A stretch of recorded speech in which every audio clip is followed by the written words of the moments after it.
Fresh like I just got a contract. Fresh like I just got a max. Roll up this, we ballin' to the max. Fresh like I got a contract.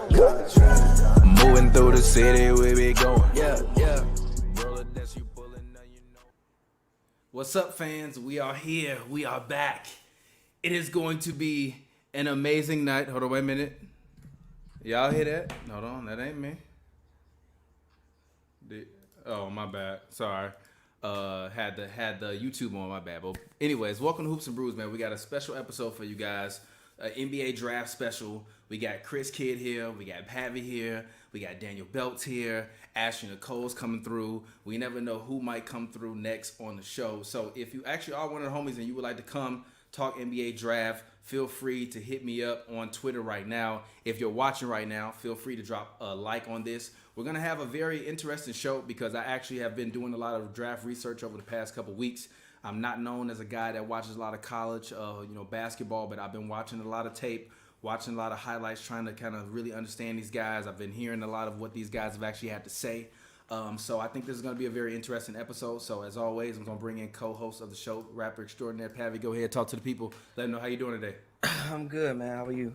I'm doing great, man. I think this is the dawn of a new era. I got some all-time hot takes that I'm ready to drop today. Oh God. I got some all-time hot takes. I've been watching these guys. I've been watching these. Michael Jordan. I've been watching these guys. But anyways, we're gonna move on to Daniel Beltz. Daniel Beltz, what's up? How you doing, man? How Pretty you good. Feeling? Pretty good. Are you still riding high off that Lakers championship win? How you doing over there? Still pretty drunk off champagne. The Lakers don't have a first-round pick, so honestly, who cares about the draft? I'm just here to let you guys know. You better care about the draft because you better hope that a lot of picks don't get sent in a way that is going to hurt you. Because I think a couple megastars are going to get dealt tomorrow.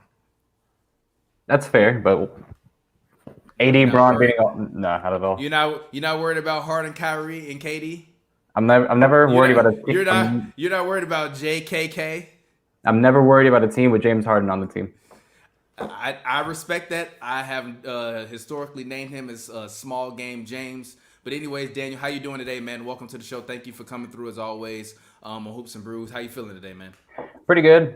Ready to see LaMelo Ball get drafted number 1 tomorrow night. Well, I mean, I be seeing a lot of stuff, and I be wondering, like, are they trying to purposefully slander LaMelo Ball and keep LaMelo Ball down, or is he actually not good? Because I talked to LeVar last year, and LeVar told me last year. LeVar literally said LaMelo's gonna go number 1. And I was like, you really think he's gonna go number 1? He like, yeah, he been in Australia playing against grown men. You think he not gonna come to the NBA and be able to play? He's like, he's young. He's the best one of my sons. LeVar literally called all 3 of his sons lottery tickets. Right, Jello is gonna make the league. Oh, my bad. Jello gonna make the league, G, and then all 3 of the Ball brothers gonna be. What you mean? The number 1 pick is not saying anything? No, him. Come on, man. Come on, right man. now saying that he's the best one of my sons isn't really saying much right now. No, what do you mean? It's not. How? The other one got drafted number 2. Have you seen his work?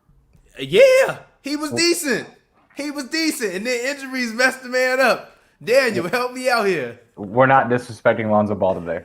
Exactly. That's what we're not gonna do. Work. I'm just saying that's not saying much right now. That said way more 2 years ago than like what that says. It don't matter. What do you mean he finna go number 1? How did that not say a lot? First of all, I don't think he should go number 1. All right, man. I understand. I don't think he should. But we'll get into that later. But anyways, let's go ahead. Let's welcome Mr. Christopher Kidd, aka Norman Powell Jr. to the show. Chris, how you doing today, man? How you feeling, broski? Feeling good. How it sound good? Oh yeah, you sound good now. Okay, you just cool, had an echo. Okay, Go ahead. I fixed it. We good then. Perfect. Yeah. So what's up? How you doing today, man? Go ahead. Talk to the people. Let them know how you doing. I'm doing good.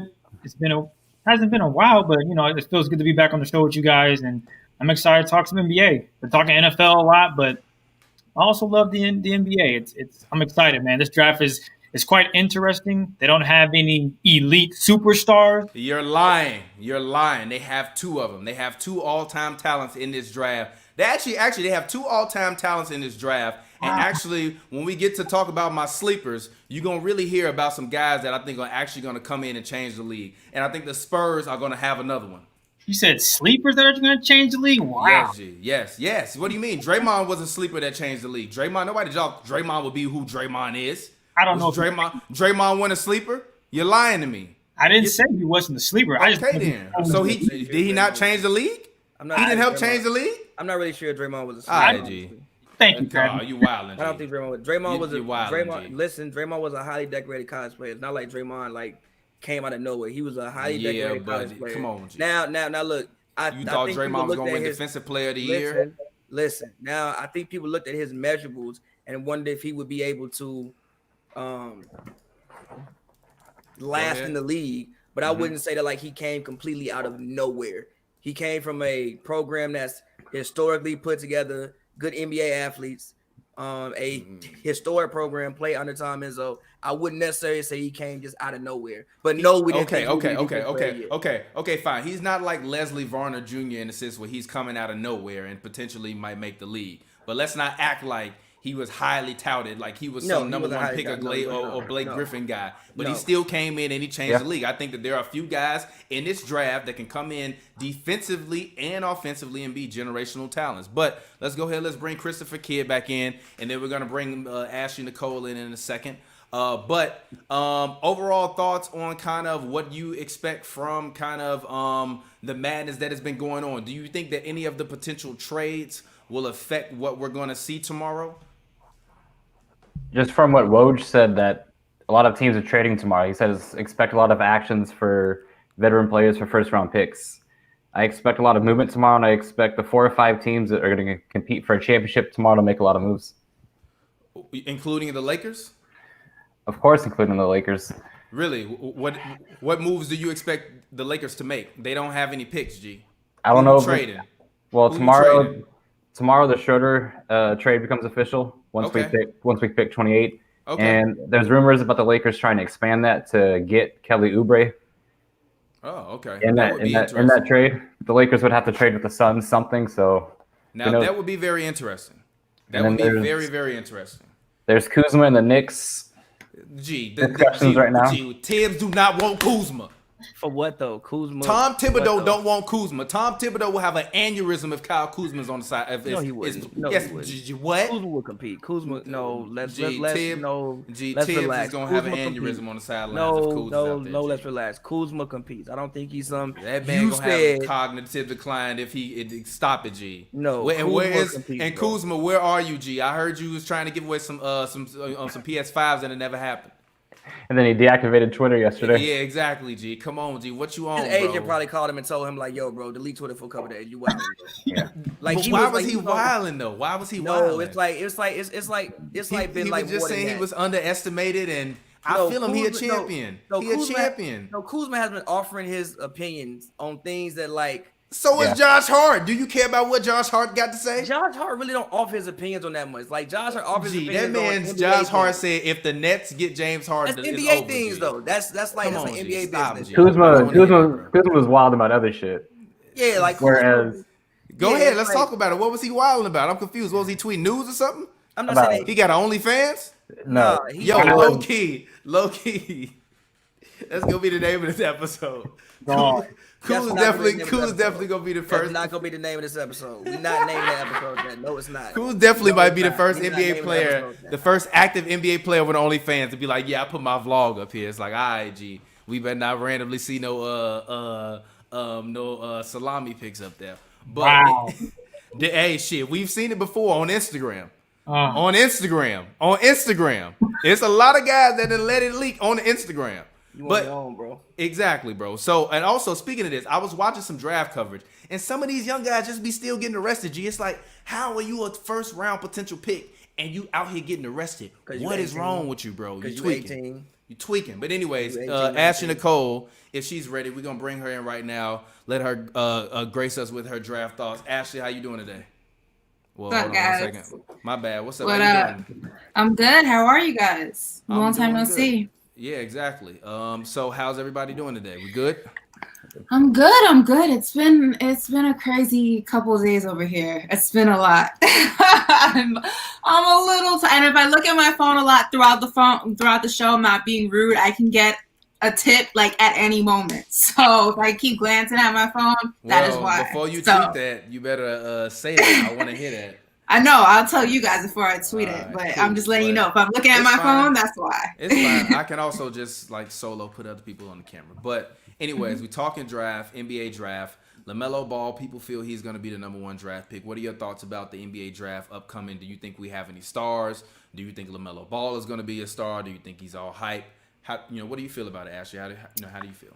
I wouldn't say he's all hype. I think the thing with LaMelo is the fact that he reminds me a lot, and I think Daniel could probably attest to this, being a Laker fan. He reminds me a lot of a young Rondo in the sense that there are some things about him that he definitely has to work on. Like his jump shot, I think definitely needs work. I believe his 3-point percentage is not that great. I think it's like 30-something%. So he has things about him that I feel are going to be instant gratification in the NBA, whatever team he does end up going to. But there are going to be a lot of things that he has to work on his game about, just much like Lonzo did when he came into the league. There were things about him that were instant gratification, but there were a lot of things that he had to work on, and he had to work on thoroughly. And you're really starting to see that manifest years after he got drafted. You're really starting to see him come into his own as a player, and I think he drastically has improved from when he got into the league. And I think you're going to see the same thing with LaMelo. I would say though that I think he is one of the most NBA ready overall players that we have in this draft, but I think there's a lot of good players in there. And I think people go with the famous name, of course. The Ball family is probably the most famous family in basketball, and all the brothers and all the names. So people gravitate towards that, but there's a lot of good picks in this draft if you know what you're looking for and you know what your team needs. Yeah, I agree with you. And I definitely, actually, who is the most famous basketball family? It's got to be the Balls, right?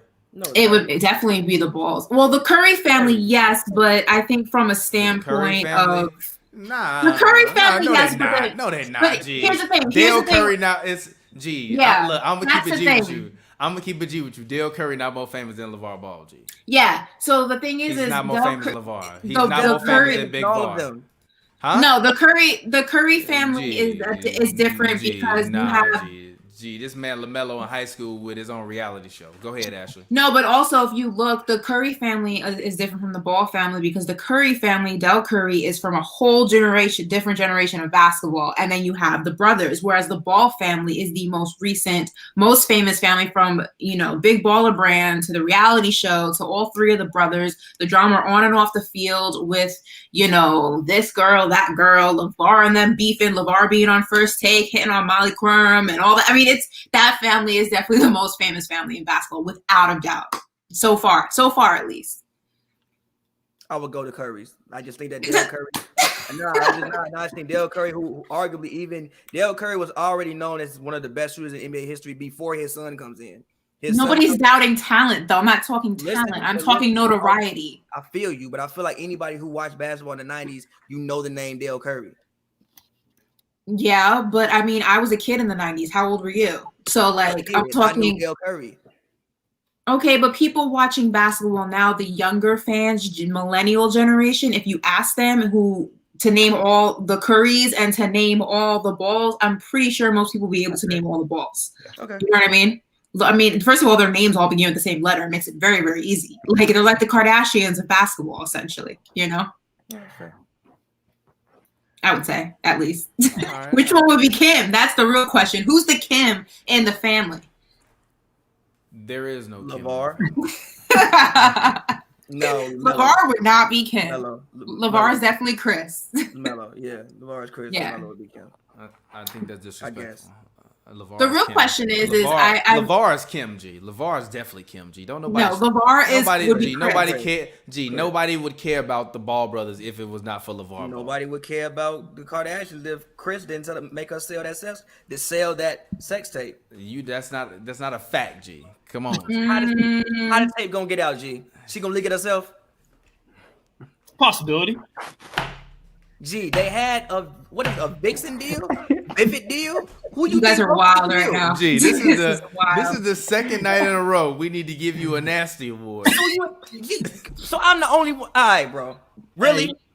So really? You didn't know they had a vivid deal? Oh, good. I know they had a deal, but that Okay, don't mean yeah, her bro, mom what you mean? facilitated it. Come on, G. So who did? We don't know. Maybe, We don't probably. know. How do you know? Gee, isn't it like a thing that is known that her mom was the one who brokered the deal? Allegedly, like her mom Because was the okay internet with getting said. front of it. Because the internet told you that. I mean, I guess.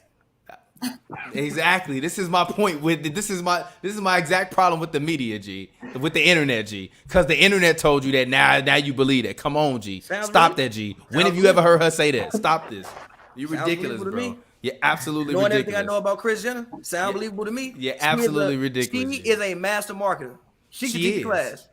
All right, G. Anyways. We can move on from there. Anyways, let's go ahead. Will James Harden be dealt at the NBA draft? What do you guys think? No.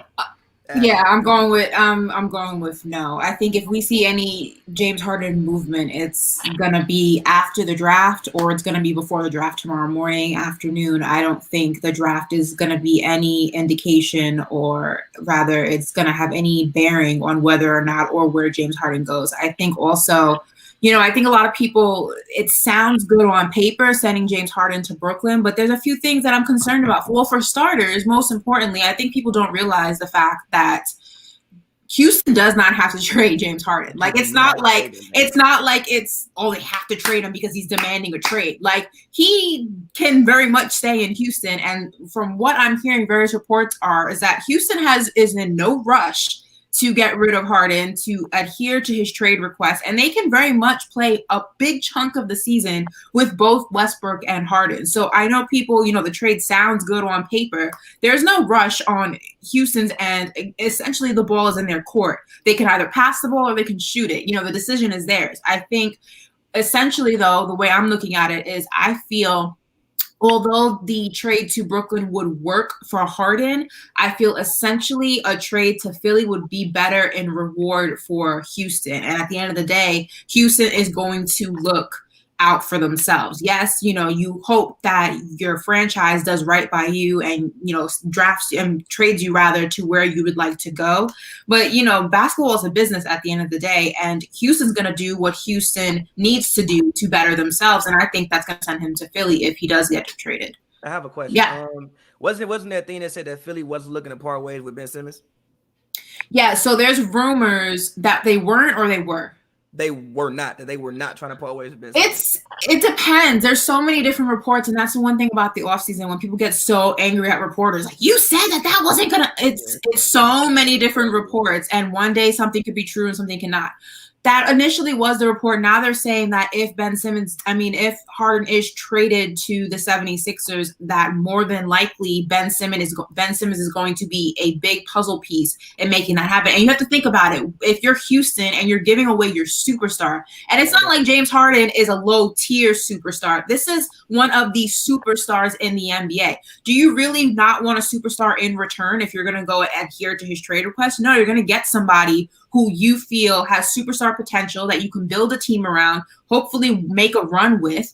And whether or not Ben Simmons is that guy by himself, he is a superstar talent, and you're not going to trade Harden rather, to Brooklyn for a bunch of guys who are good at basketball, but none of them are superstars. Like, it wouldn't make any sense to me. Could it happen? Absolutely. This is basketball. Anything can happen. Do I see it? Would I do it if I was Houston? Absolutely not. I'm going to do what's good for me, and that's sending Harden to Philly. So we'll see. But I don't think the Rockets trade Rocco if they're not trading James Harden pretty soon. Trading Rocco to the Blazers for Trevor Ariza doesn't make much sense if you're going to try to at least keep everyone together.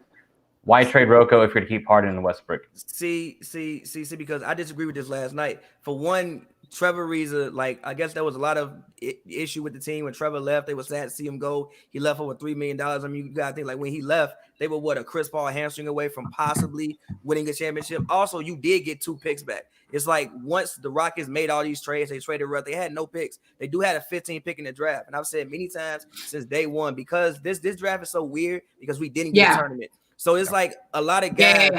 There's always somebody every draft who is not on people's radar, has a crazy tournament and becomes a lottery pick. The last one I remember was Dante DeVisio. Remember when he was at Villanova, went crazy, was like, oh, leave. He's a Dante DiVincenzo.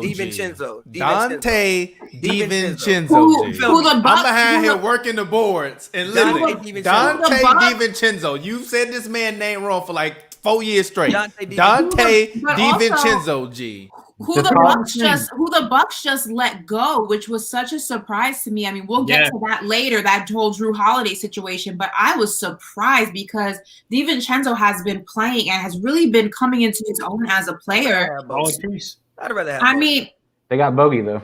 I mean, they did. No, they did. They did. I'm not, but it's weird because the Bucks really did take some time to start to really develop him and to really just let him go like that. That we'll get into a little bit later. But that whole situation, I mean, I spoke about it on a podcast before this. Is definitely. Can I say something about that's exactly why you trade him though. You spent time to develop him. He's worth a prospect like getting a guy like Bogdanovich. Bogdanovich is a guy that clearly didn't fit in. Buddy Hield is a guy that you gave a big contract that is not happy there, that still wants to be traded. So you have to start getting rid of those guys and bringing in guys that have a different type of mentality. Dante DiVincenzo. What did you call it, man, before G? Just call him that man name. Dante DiVincenzo. I'm sorry. You better get my fellow Italian's name right. DiVincenzo. His nickname is White Dante, right?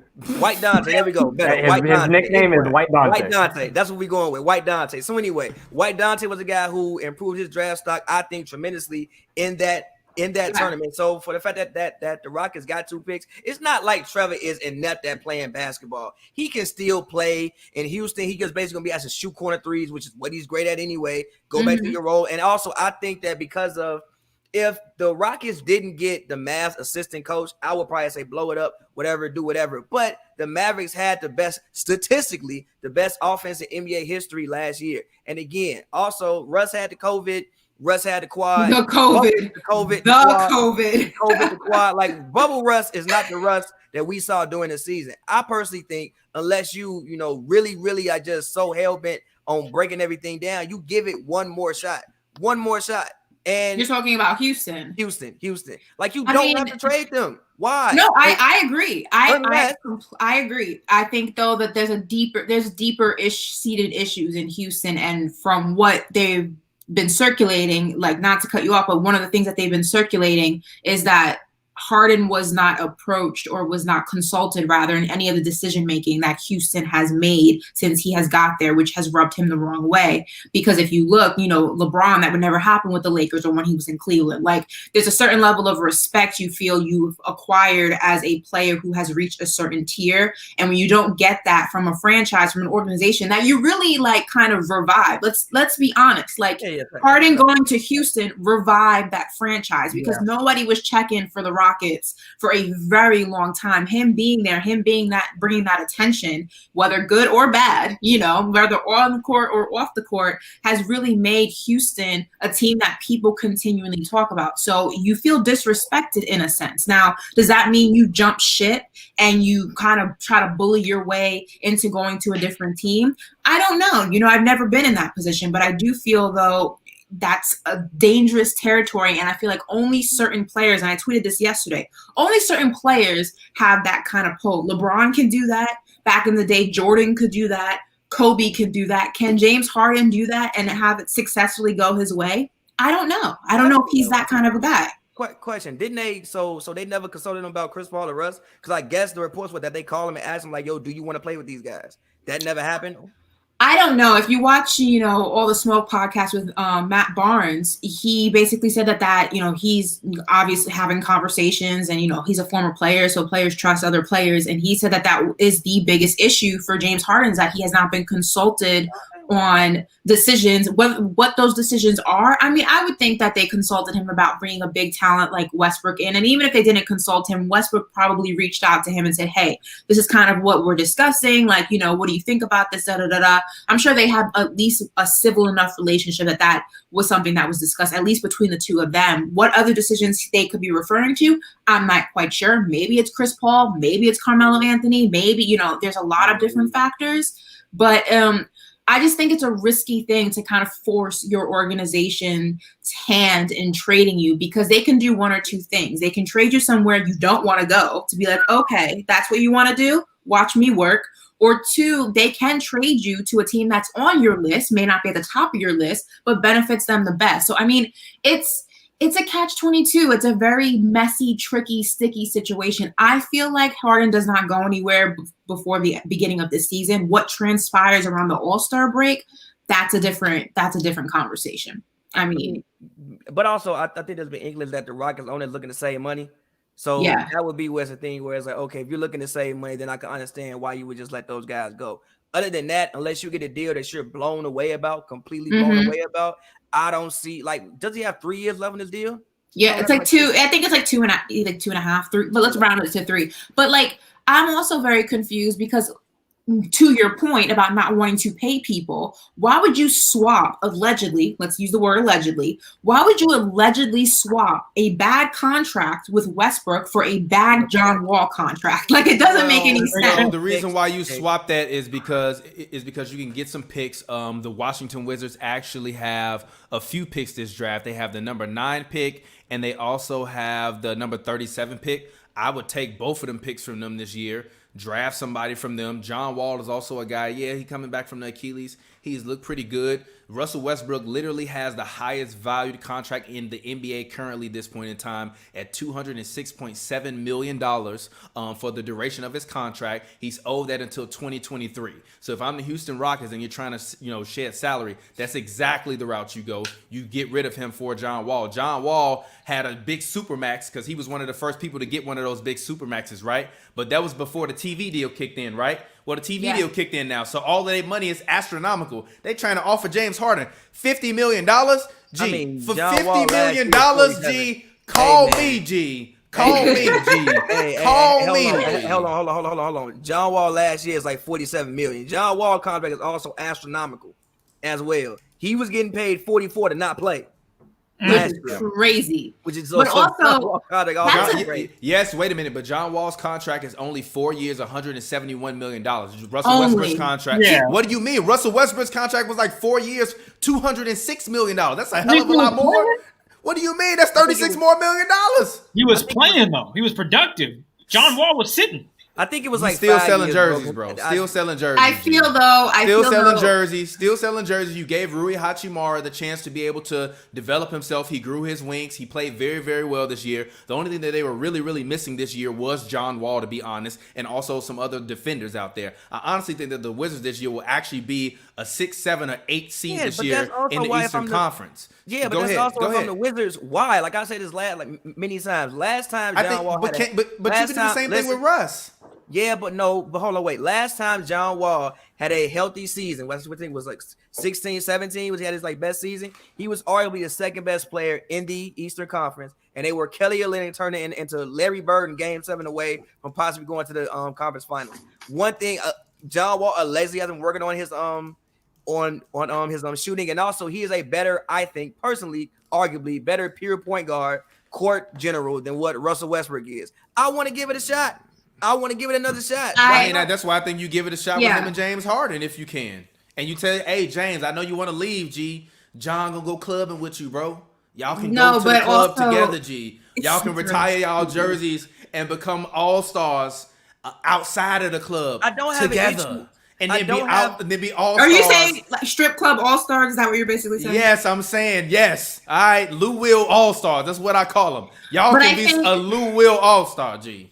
All jokes aside, though, I mean, all jokes aside, you do also run the risk of, here's the thing, Bradley Beal probably is the last of a dying breed. He's probably one of the most loyal players in the league. You know, you got to put him in a conversation with Damian Lillard currently. You have to put him in a conversation with Kobe Bryant when it comes to loyalty. And his loyalty to the Washington Wizards through thick and thin has been something that I admire. And one of the things he has been adamant about is wanting to win with John Wall, wanting to make a run with John Wall. So I'm confused at the fact if Washington is trying to keep Bradley Beal happy, because Bradley Beal has not requested a trade yet. Let me make that very, very clear. It has not happened. But if you're trying to keep him happy and keep that continuation, then why would you trade away or potentially even consider or entertain trading away the one person that he has remained adamant about wanting to win with? If you trade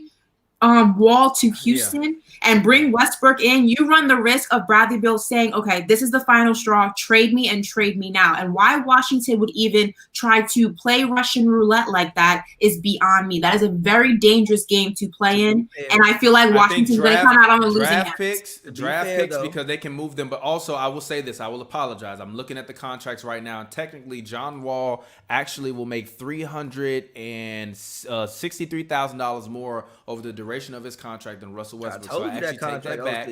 They both though have trade kickers though. That's also the other reason.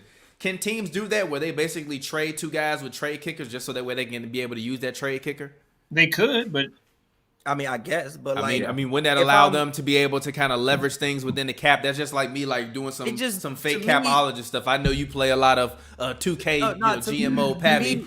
No, to me, it just doesn't make sense. First of all, if I'm trading either one of them, I want 1 year deals. That's why I thought the Hornets deal was something that could maybe happen because Nick Batum has that astronomical dumb contract. It's 1 year left at $25 million. Get Rozier, try to get a pick, cool, whatever. But Russ is also 32, though. I will say that. Russ is also 2 years older. So you would be exchanging those contracts, but you would be getting the guy that's 2 years younger, and theoretically, you could still trade that contract next year. We haven't seen Wall play basketball in like 2 years. Yeah, that's a hell of a risk. Bro, he's not a why. Come on. We didn't say this man play the ball on the gram, G. We know he can play. I'm joking. I'm joking. That's how Melo looked at first. Look, Melo had to get back in the gym. Melo had to get back in the gym. No Melo slander on this podcast. Shit, we've been slandering Melo for years. You better go do some research. We've been slandering Melo on this podcast for years. Go do some research. Don't do it. It's not going in, Melo alone. That is not going in, Melo. Leave my Melo alone. Wash King. I think that John Wall would be okay injury-wise because I was watching the podcast he did with Gil, and his Achilles is on his non-jumpy leg. So I think that he'll be okay. He'll be fine as long as he's improved his shot and understands that, hey, yo, you can't just try to dunk on everybody no more because you had bone spurs in your knee, you had your heel, you had your Achilles. As long as he can improve his shot, I think that he can be okay and get somewhat back to the level of what he was because also he's a bigger guard. He is like 6'4", he's like 210 probably now. He'll be fine. It's just trading those two for each other don't really make. It doesn't. It don't really. And on top of that, you have to look at it. And it's crazy how this report came out like literally an hour, 2 hours. I mean, I got off a phone call and I was told verbatim, quote for quote, that teams within the league rather do not see the trade value in Westbrook. And to have that turnaround in less than an hour. And with the Washington Wizards of all teams, I mean, if the Knicks don't even want to take you, that's a problem. I mean, the Knicks take everybody. Hey, bro, help me out. That's literally AG. Help me out. Retweet this for me. Literally, that's what the Wizards asked. That's what the Rockets asked the Wizards for a retweet. Yeah. They literally asked them for a retweet. And they was like, we got you, G. Yeah, that was because we can't do no with this contract. We got you, G. Ashley, do John and Russell had the same agent or something like that, or like agent company or something like that? Because that was very fishy. Like within like 3 hours, we saw a team. Yeah, I don't know if they had the same agent. I mean, somebody can look that up, but I will say that nothing gets leaked. Let me explain how sources work for people. Let me explain how sources work. John Wall's agent. Rich Paul is John Wall's agent, and Russell Westbrook's agent is Thad Thatcher. Okay, so one's Clutch, Clutch Sports. Yes, but for people who don't know how sources work, it's not like somebody who has like a guy like, lurking around the corner, like it's like billions, meeting them in a basement. Things get leaked to benefit players, to benefit teams, to benefit situations, to kind of manipulate it in the eyes of the general public. Also, people's family just talk because Kawhi's family was literally walking around LA telling people that he was coming to the Clippers and not the Lakers. And literally in April or March I was told, you can ask Daniel. I've literally said, but although I thought the Raptors were going to go back to the finals and lose. I didn't think that they were going to win I didn't think that they were going to win when they went to the finals. I thought they were going to lose and then he was going to leave because I was told if the Raptors lose in the finals or lose in the playoffs, Kawhi will come to the Clippers. But literally, I was told that way before that Kawhi was leaving and coming to LA. But also, I was told Kawhi don't want to play with Bron way before that. So when everybody's talking Kawhi to the Lakers, I'm like, no, Kawhi to the Clippers. You can go back and check my tweets, search them. I literally said it well before free agency happened that Kawhi was going to come to the Clippers. I just thought that it was only going to be if the Raptors lost. And they wind up winning, and he was still like, "Nah, I'm out, G. I'll holler at you later." And I mean, on the same type of playing field as that, I was told a month before it happened from my source that Jimmy Butler was coming to Miami. I mean, this was 3.5 weeks before the media ever found out. I mean, they come from everywhere. So whoever leaked this to Shams or whoever it was that reported it first, it wasn't by accident. It was a way to either raise Russell Westbrook's trade value because it was in the gutter. I mean, the teams that were interested in him were the Knicks, Charlotte, Atlanta. That's where he belongs. In the gutter. He needs to go there and retire. Literally. He needs to go there, rebuild his brand. Russell Westbrook's brand is a blue-collar, hard-working, small-town brand. That's what his brand was. It was literally. He looked at like, is that not what his brand is? His brand. So does that mean that's what James Harden's brand was? No, James Harden's brand is booty clubs and hanging out with Lil Baby. That's what James Harden brand is. When have you ever seen Russell Westbrook in the booty clubs and hanging out with Lil Baby, or as Pavy said, riding Lambos with Lil Baby? You ain't never seen that. Russell's brand has always been he been at home. Russ always been at home. He always been at home, and G. Russell be in the club.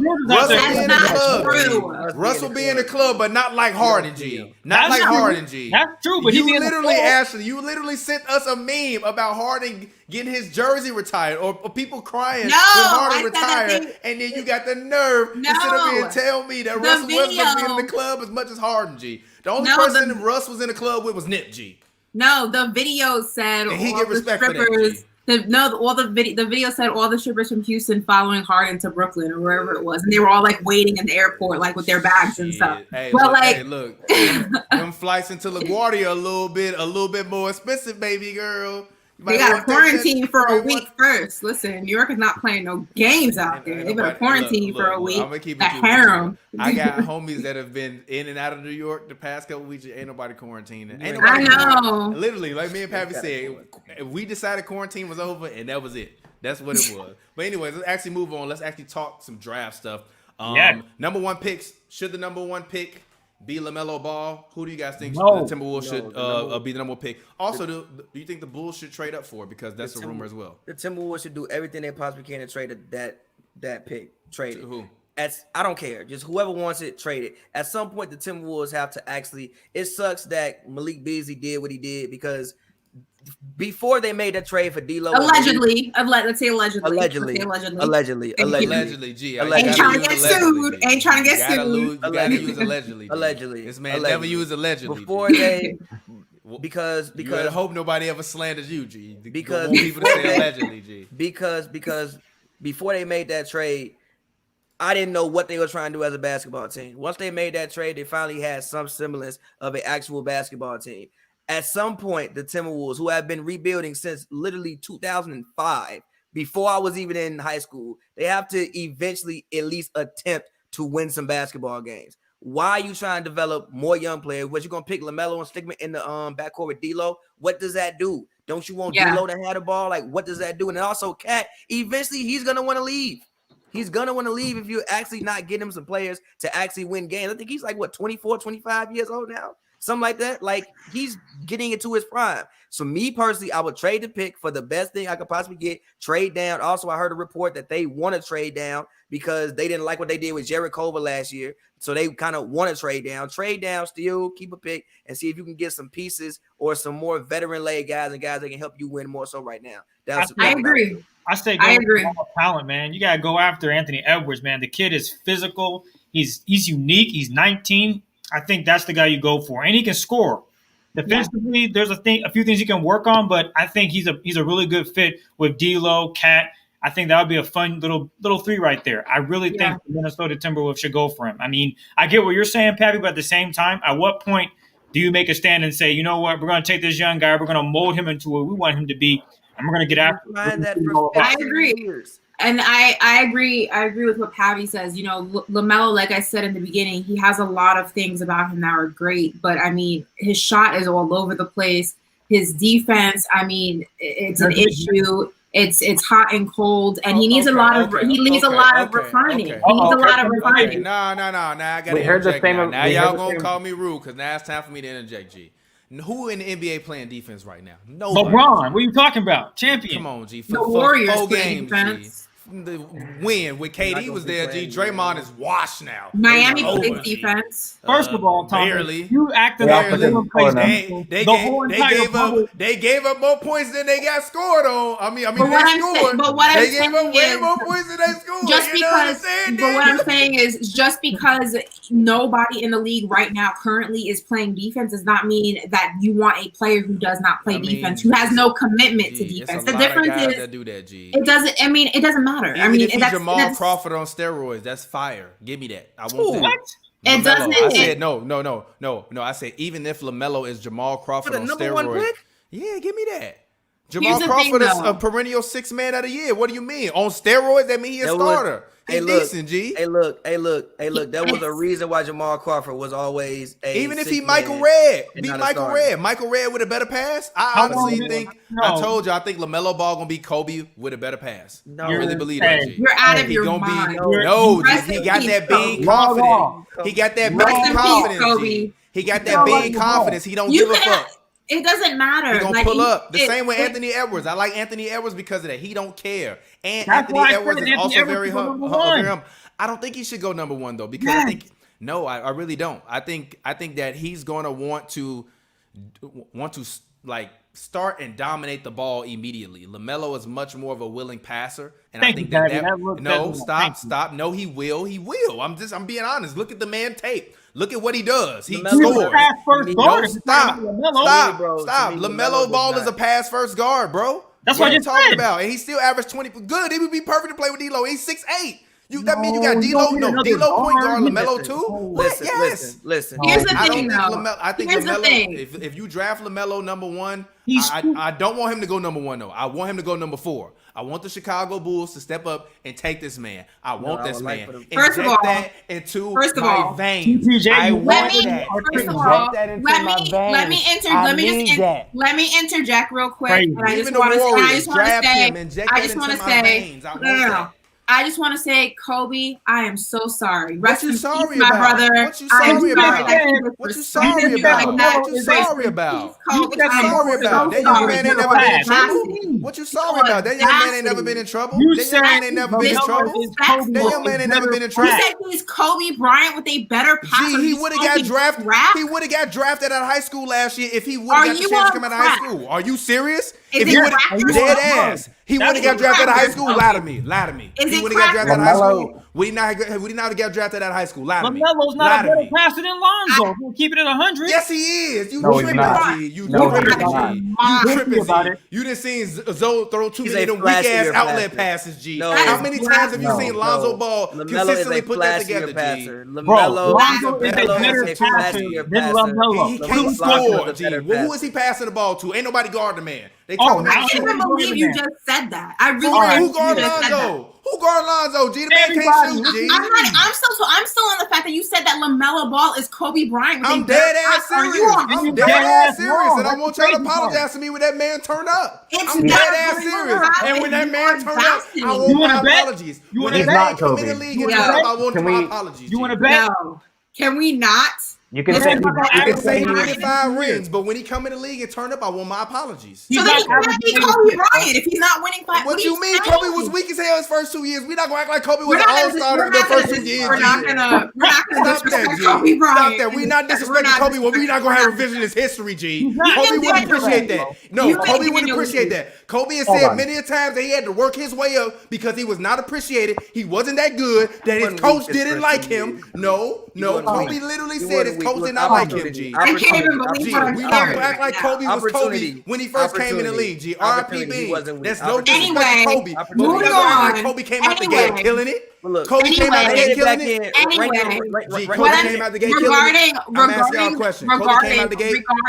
Kobe came out the gate and being one of the best players in the league. LaMelo will? I don't get it. I do believe he will, G. He gonna jack up shots. That's what you do. That don't mean what the hell are you talking about, G? Time out. I want to direct. Especially if he go to New York. You should be hoping he go to New York so Tibbs can run that man body into the ground. That means you will see a show. Time out. Before I say something, I want to pass the torch to Daniel. I want to hear what he has to say on that without TPJ interrupting him.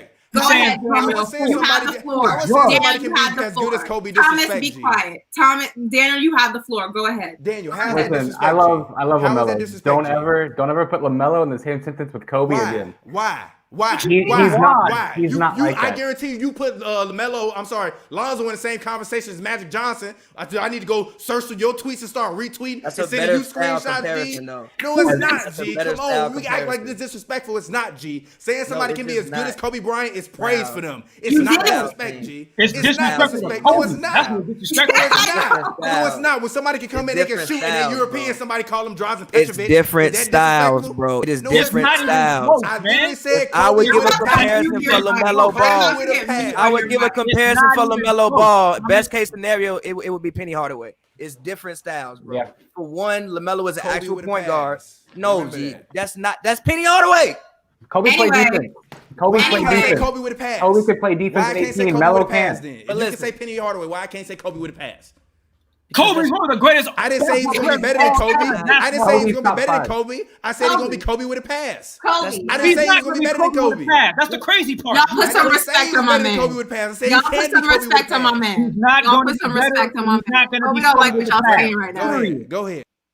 I'm saying though, how I feel about it is I really don't believe that. I think that the Timberwolves should trade the number 1 pick only because for 2 reasons. One, I feel like LaMelo is going to need a lot of refining. And if the Timberwolves really think that they are a team that can win right now, I don't think that you need a player that you have to refine. Also, I feel like if the Timberwolves, let's honestly put this into perspective. Can the Timberwolves even compete in the West? That is the real question. With all the talent that is in the West, can they significantly compete in the West? And if the answer is no, and this is where the honesty factor comes in with that front office. What's the definition of that? If you don't, how far can you actually go with this, with the team as it is, or with the addition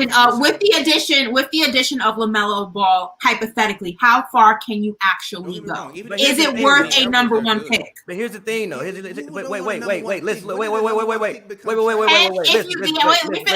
Let me just finish my thought. I'm saying in a perspective of if you trade down, you really when you have the number 1 pick, there's a lot of responsibility with that. You really have to go ahead and analyze where you are currently and how it would look if you went with the number 1 draft pick. Let's be honest. The Timberwolves more than likely are going to take LaMelo Ball. With that being said, if you look at the addition of LaMelo Ball, what does that do for you as a team? Does it make you more competitive? Does it make you okay, are you trying to sell jerseys or are you trying to win a championship? What's more important? What do you mean? The NBA came up $1.15 billion short in revenue. You think they? Well, what is more important to Minnesota? Money. I don't know. They don't want to win a championship. Is that what you're saying? Probably. Okay, so if it's just about money, then draft LaMelo Ball. Why are you even trading them? You're trying to win a championship. Listen. Okay, so then do it. If that's what matters. Listen. They're not making the playoffs. It's just not happening. Wait, listen. You haven't seen it. LaMelo is Jason Kidd. Listen. I don't have an issue with LaMelo going number 1. It's just that in this draft, I don't think there's no clear-cut number 1 prospect. So I don't think anybody is head over heels better than anybody else. I think that for the Timberwolves, if they were to use the pick, Anthony Edwards fits better stylistically wise. It makes more sense for the Timberwolves. Now, if the Bulls trade up, please take LaMelo. Please put the 2 light-skinned brothers up there and let them do what they want to do. The Hornets, if they trade up, please take LaMelo. But for the Timberwolves, why? I like D'Lo. D'Lo is also young. But that's my point, is that you have to look. That's my point. If the Timberwolves are not trying to compete right now, then take LaMelo. If you're not trying to actually even if they are, take Edwards. It makes more sense. You just proved my point, Pavy. I just said if you're trying to compete now, you would take Anthony Edwards. If you don't have a problem being on the back burner for a season, maybe 2 seasons, and really formulating those guys so they can play together, then take LaMelo. What is your priority currently? Is your priority to win? Is your priority to make a run in the playoffs? or is your priority to eventually do that? If it's eventually, take LaMelo. If it's not, you have to take Edwards. You have to take the most NBA-ready guy if you are trying to make a run currently. It's not LaMelo Ball. None of these guys played in Australia. None of these guys have played in the tournament. And you have you been to Australia? To be fair, college basketball might be a little bit more competitive than Australia. You're lying to me. Andrew Bogut won MVP and came out there and played with the Warriors when they went to the finals. Stop lying to me. He played 5 minutes. It don't matter. He still played, and they signed the man because they needed the man. Did they not need the man? Did they not need the man? Did they not need the man? Did they not need the man? No. Did they not need the man? Are they taking a rookie? Are they signing a rookie? Are they signing a rookie? Did you see Damian Jones get the minutes? Did you see Damian Jones get the minutes? He was hurt. That's why he signed him. He tore his goddamn pictorial on his goddamn bone. That's why they signed the man. Andrew Bogut got signed right before the playoffs. You don't even know what you're talking about. Damian Jones tore his pectoral muscle off his damn body. And Damian Jones got hurt. When Damian Jones was at the beginning of the season, G. Stop that, G. He tore his pectoral muscle. That's why they signed him. Boogie hurt himself. Andrew Bogut had already won the MVP in Australia, G. Stop acting like the Australia League. Why are you even Stop acting like Australia is AAA basketball. It does not have the same athleticism as American basketball is. It's not even the league that Brandon Jennings played in when he didn't go to high school. It's not high-quality European basketball. He was fucking cold. He scored 55 points his second damn game. And what was he? Nothing. Better than LaMelo might be. No, he won't be. Better than LaMelo might be. Let's keep it all the way, G. Anthony Edwards is better than LaMelo. What are we talking about here? Let's do it. Let's do it. I'm not going to say 4 bottles of Piper. 4 bottles of Piper. 4 bottles of Piper by year 5. Let's do it. Let's do it by year 5. By year 5, I got you. Pull up to the crib. How you can even sit there and say that somebody who shoots 30% from the 3-point line is better than Anthony Edwards is out of my mind. It's not even 50%. Have you even watched Anthony Edwards tape? Have you Yes. even spent time watching that man play? Have you? All he does is drive to the rim. All the guys in the NBA are way bigger. He drives to the rim and he takes contested three. No, stop. And you don't think they're You talk about that better with than Zion. Takes You said contested threes. Zion. He ain't Zion Williamson. I didn't Zion say Williamson. he If was they Zion, said but if you he's get hit by Zion Williamson, you get hit by a Jeep. Anthony Wood. I'm sorry. Anthony Or Edwards ain't no the goddamn Edwards also went to Georgia where he doesn't have many other NBA prospects around him. Or the Pillsbury Doughboy. It depends on how much weight he has on him. 6'5", 230, and he Watch the shoots. man take. LaMelo is taking contested college 3-point shots. Because he has. He's driving to the lane. LaMelo's not even at 200 Georgia. pounds. He's a Because he's at Georgia. He's not at one of the higher level SEC programs. He would have either. more competition. He's at That's Georgia. my point. If he went to Duke, listen. He got a good mentality. I respect it, but no, if he went to he's Duke, tricky, G. a lot of things that you see on tape wouldn't happen. He's at Georgia again, and also you Let's play be zone in respectful college. of Georgia, You can though. load up and play Let's be zone. respectful of Exactly. Georgia. So Georgia ain't that good. Georgia ain't Kentucky. Contavious Caldwell Pope went to I think you guys are also Georgia. ignoring. And they won 13 games. He got picked, I think. Come on, G. He also won a championship. I don't care. Listen, He's a champion. LaMelo's 29% from the 3-point line. He's not even 200 pounds. He's a buck 90. That is perfect. Okay. He is 6'8". He's gonna be thrown around like a rag doll out there. Are telling me you if crazy? you get a guy that could potentially give you 10 assists per game and 22 to 28 points per game, wow. But he can't shoot, bro. Anthony It Edwards doesn't doesn't matter. Okay. It doesn't And he's not matter. big enough. He's 6'8". If he He's puts on not 30 pounds even. of He's muscle, not. he's First of all, he's 6'8", 6'7". He's 6'7". Even and if he's he's a buck 6'7", 90. ooh, big deal. He's He's 6'7". He's 6'7", a buck 90. He's gonna get thrown around like a rag doll, and if you can't drive it to the rim, LeBron's gonna slam on his ass. You can throw He's Lonzo going. around now? Can you throw Can Lonzo I? around now? No, I not can't. you. I'm 5'7". You know I'm not talking about you. LeBron You know James I'm not will talking throw about him you. around. LeBron James will throw him we're not around talking like a about rag doll. LeBron. Every guy not getting guarded by LeBron. Throw him around like a rag doll. Let's not Listen, engage in hyperbole. it's We're not. not talking about Whatever. you, and So we're what not does it talking about matter? LeBron James. We're You talking can about take the average whoever you NBA want. defender, and they not throwing around Lonzo Ball no more. He's a because buck after he got 90. thrown, because after Lonzo got thrown around by Patrick Beverly, he went and he bulked up. Look at Lonzo Ball when he started, and look at him now. LaMelo Ball is still a child. Hang on, who's the LaMelo buck Ball 90 cannot Buck- drink. LaMelo Ball is a buck 90. literally Isn't he spent 1'8"? his past 3 years overseas playing against grown men. Thomas, be quiet. He's Come on, 6'7", 190 pounds. I thought it was You 180. gained On up top 20 of to that, 30 pounds? on top of that, On top of that, that means he has to put on 20 pounds of muscle in the next 4 weeks. Are you on track? Well, he got to do that in 4 weeks, Ashley. Come on now, The stop. season starts Guys December don't put on muscle over 22nd. their NBA career. The season He's starts not even December 21 yet. 22nd. He's The not season 21 starts yet. December 22nd. When do He's you not want to put on the 21 yet. weight? It doesn't matter. He can score. On top of that, he can't score. What are you talking What about? are you talking? What are you Okay, talking about? Melo- He can't score. He 100%. can't score. Are you kidding me? Jesus Christ. Are you Melo kidding me? can We're gonna have this Come conversation. on, man. Where Melo can can he score. score? Come Where on, can turn he on some score? more 2 tape. Watch feet some from more the tape. rim? Okay. Nah, watch some more tape. Seriously. Okay,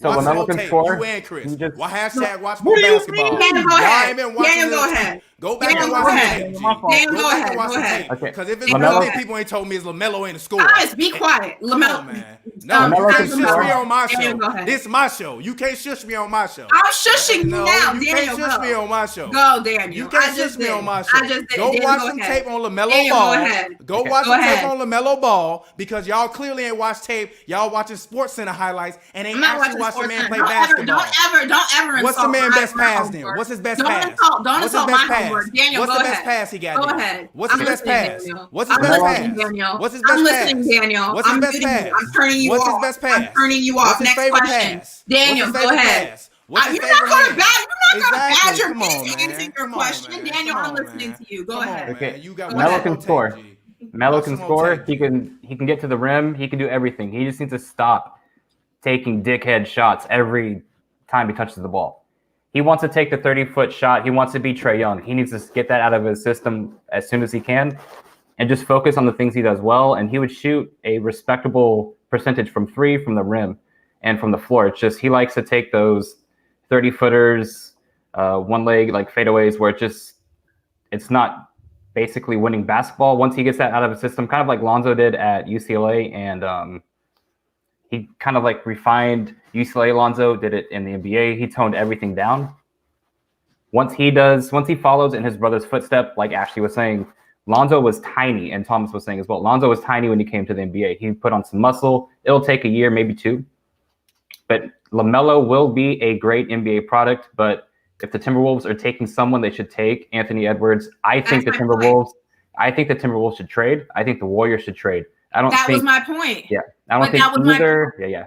Nobody here is arguing the fact that LaMelo has star potential. Nobody said that. He's definitely not Kobe Bryant. That's for sure. But what the matter is like I said, you have to analyze where your team is now currently. Do you want to win in the future and just worry about selling tickets right now? Or do you actually want to be a playoff contender come December 22nd? If the answer to the second question is yes, then LaMelo is not your guy. He needs too much work right now to get to that point. If you don't care about making a run to the playoffs come December 22nd, if that is not your priority this season, then you take the guy who can sell tickets, you take the star in the making, you take the guy with all the notoriety, all the hoo-ha-ha behind him, you develop him and hope in a season, 2 seasons, 3 seasons that you have a team that is actually a playoff contender. What is your priority? That is my question. That was my main thing. Nobody here is saying LaMelo is trash, but he's definitely not Kobe Bryant with a better pass. That is, and you're right on that. You're definitely right on that.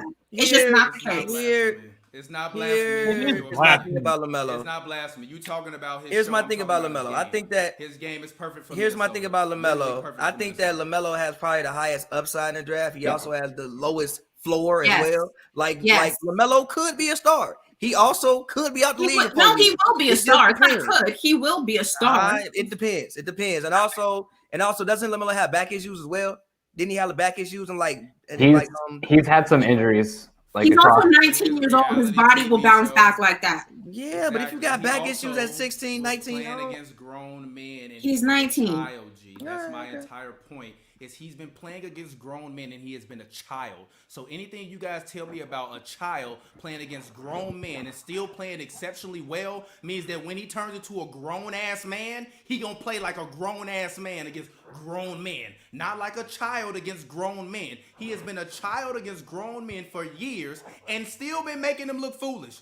I don't care about the percentages. Literally, if you go back and you pull up the Trae Young tape, the same criticisms y'all got about LaMelo Ball is the same thing I said about Trae Young. And the reason why I said Trae Young wasn't going to be good. And we saw what Trae Young did. He came in, he improved himself, he got better, and now he is literally a top 15, arguable top 10 player going into this next season. We're not going to sit up here. Yes, he is. Not gonna say top yes, 10. he is. The team is not good, but we're not going to act like Trae Young is not a very good basketball player. 10?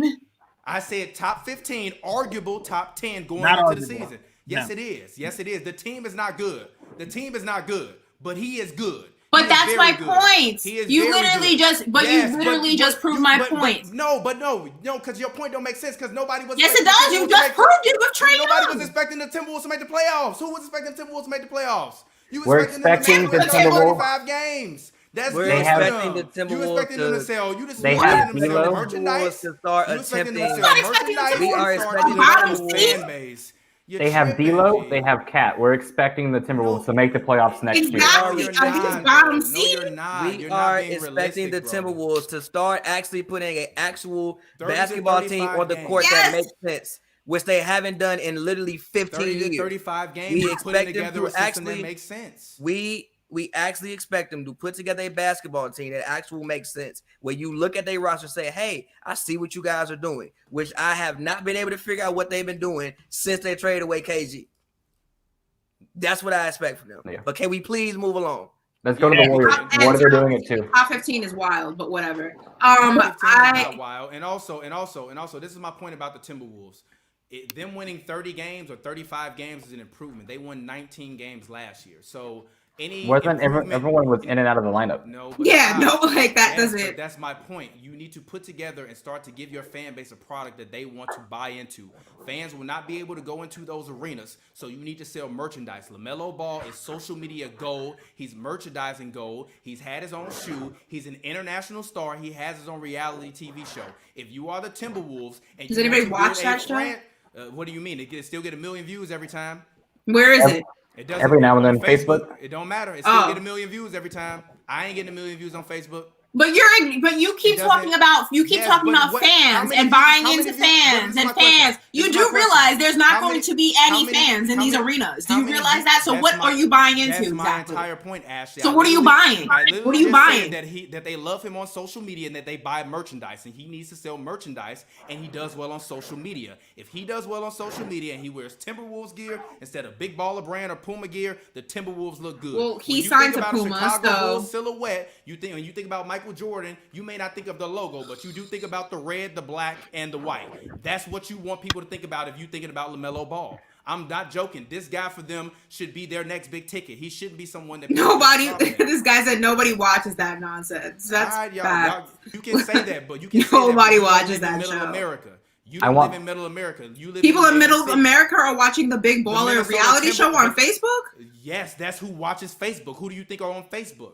That's who's on Facebook. He's a guy that will go to Middle America and do great. That's also why LeVar Ball wanted him to go to the Pistons, because that's more so in the middle of America, not necessarily on the East Coast where he can go to a city where he can get in trouble. That's what they want. They want him to serve that Middle American market and build his star. He's already a star. He's from Los Angeles or from Chino Hills, but people think he's from Los Angeles. I just think the Timberwolves should trade down. Yeah. I believe in LaMelo. They want to, but I don't think they can. So just take it. Listen.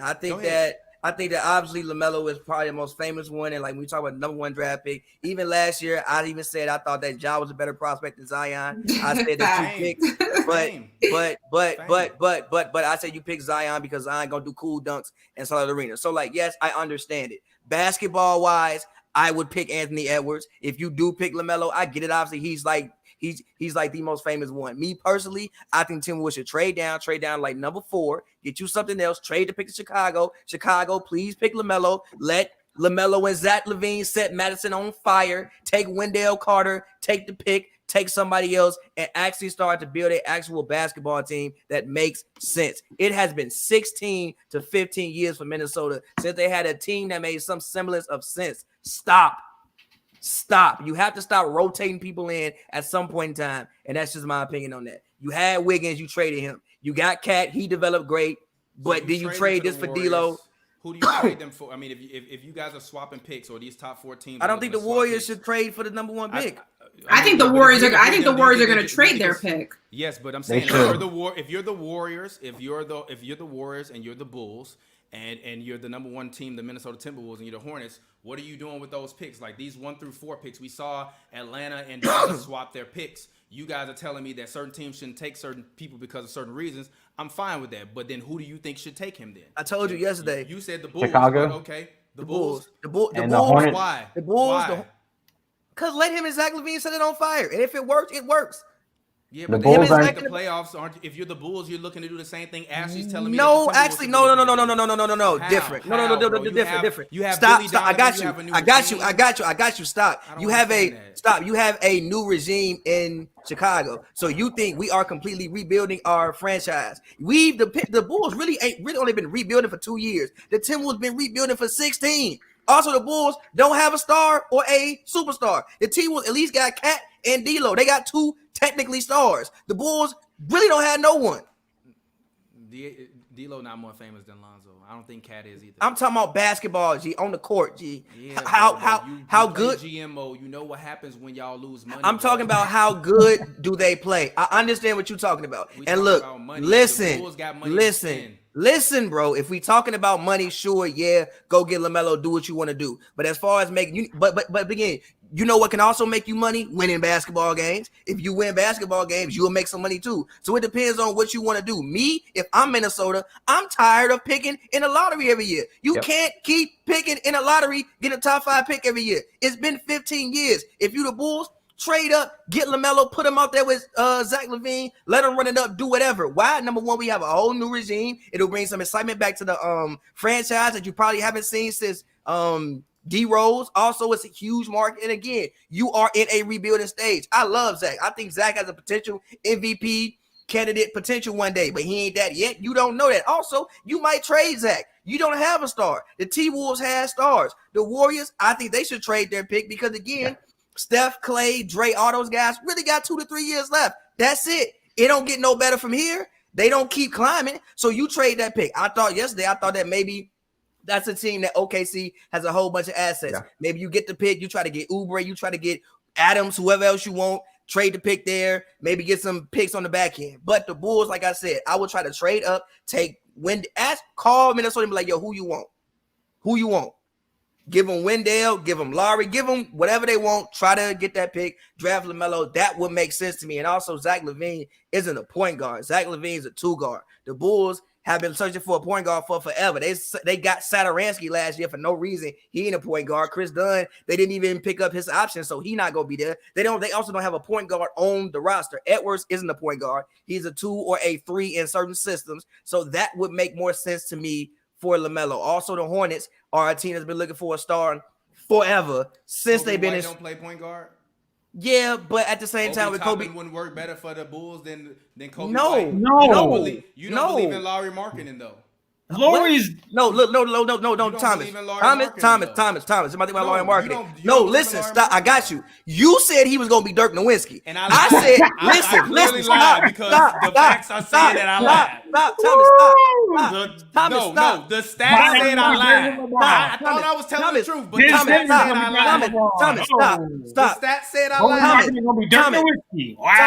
Thomas, I said that he was Darius Marshall times 3. Darius Marshall had a 14-year NBA career. That's a good basketball player. You think it's over for Lowry? Or I said Darius Marshall times 3. No, I never said. Yeah, but you also told me Lowry could be a 6th man. So why not make Lowry? No, I didn't. I said Kobe could be a 6th man. I never said Lowry. I said that. No, I didn't. I never said that. No, I never said that. I said that Kobe White. I said that Kobe White to me best projects as a Lou Williams type of guy because I think that he is a score first point guard, and I don't know if he'll ever learn how to actually set up a full offense. I don't know if he'll be able to do that. Ball is. No, LaMelo. What about the idea of possibly having the Knicks and Timberwolves swap? What about LaMelo going to New York? That makes a lot of sense. The Knicks aren't going to be winning for the next season, 2 seasons, maybe even 3 seasons. Why not take a player like LaMelo Ball, mold him, develop him, and ultimately have him playing for a coach like Tibbs would be brilliant. And you can actually have a team, if you make the right moves in the draft, in free agency, things like that,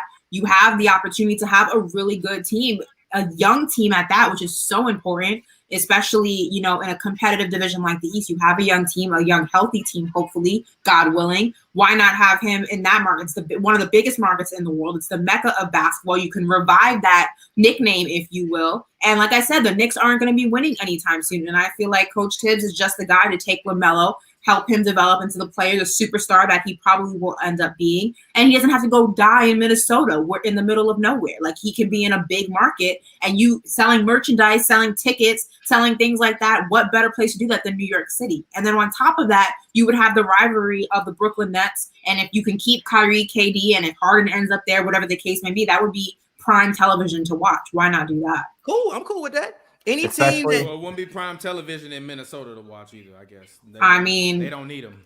it's just, I'm not saying listen, it wouldn't be prime television. I'm just saying It doesn't make the sense. type of Listen, yeah, and the listen. media exposure and What the we're trying to say is this, bro. Right. Listen, I Thomas. don't understand What it. we're trying to say is this: Minnesota been rebuilding for 20 years. The Knicks at least had a run a couple years ago. At least the Knicks, it would make more sense. This is the team. The Knicks have no star. You look at the Knicks and say, "Yo, they have no all-star. They have nobody who So even who's the think starting might be an who's the all-star." starting They got shooting Julius guard? Randle. Wait a minute. So who's the starting shooting guard for the Minnesota Timberwolves this season? Malik Beasley, Are you sure about that? Yes. Ben Simmons? if he's still there, Well, yeah, that is true. or him. Hold on, wait. You got him. You got Okuji, and you got Koval, who you just drafted last year. So if you draft Anthony Edwards, who's the starting shooting guard on your team? Anthony Edwards. Anthony Edwards. It's easy. And again, I want LaMelo to play point guard. I think LaMelo is a primary ball handler. I think Anthony Edwards is a off guard. That's why I said what I said. Like when I never said LaMelo couldn't pass. LaMelo can pass. I don't think he can pass like Lonzo. I think he's a flashier passer than what Lonzo is because he has a flashier game than what Lonzo is. Yeah. But LaMelo is an actual point guard. He's not a two guard, which is also why I said Chicago cool, New York cool, Charlotte cool, Detroit cool. Any of those teams cool. But if I'm a team who has some semblance of a roster and I know what I'm doing, Yeah. and I have and I have a primary ball handler already, no, I want to get what fits best for my team. Because I don't think LaMelo is some. I'm sorry, but I don't think LaMelo is like I don't think LaMelo coming in like he's I don't know who was the last great number one pick ever. We was like, yo, he gonna come in and Who said he got to be Kyrie LeBron? Irving. He Kyrie gotta Irving. be LeBron. Y'all Kyrie- act like he Anthony Bennett. or Listen, he just would be a wasted stop. pick. He That's will not what be I'm a wasted saying. pick, though. Y'all- What are you talking about? It's not what nobody said that. I'm just saying he's not coming in like Kyrie Irving, where it's like, yo, he head over heels everybody. Ain't don't know nobody in that. this Kyrie draft was hurt head when he over came heels in. nobody. And in those 10 games, you saw Kyrie at Duke was clearly the best player in the nation. And If you LaMelo saw Ball playing against adults don't impress you? no, he don't look like the best player in the draft right now. He does not. Some might say Wiseman, some might say Edwards, some might say the center from USC. Some might say a couple different not the people. center from You might USC get either. 3 different answers. Gee, you can go on 4 different mock drafts right now, and they would and look my all of them. opinion. Listen, It's you can my go opinion. I don't you can care go on about they 4 mock different drafts. mock It's my drafts opinion. right now.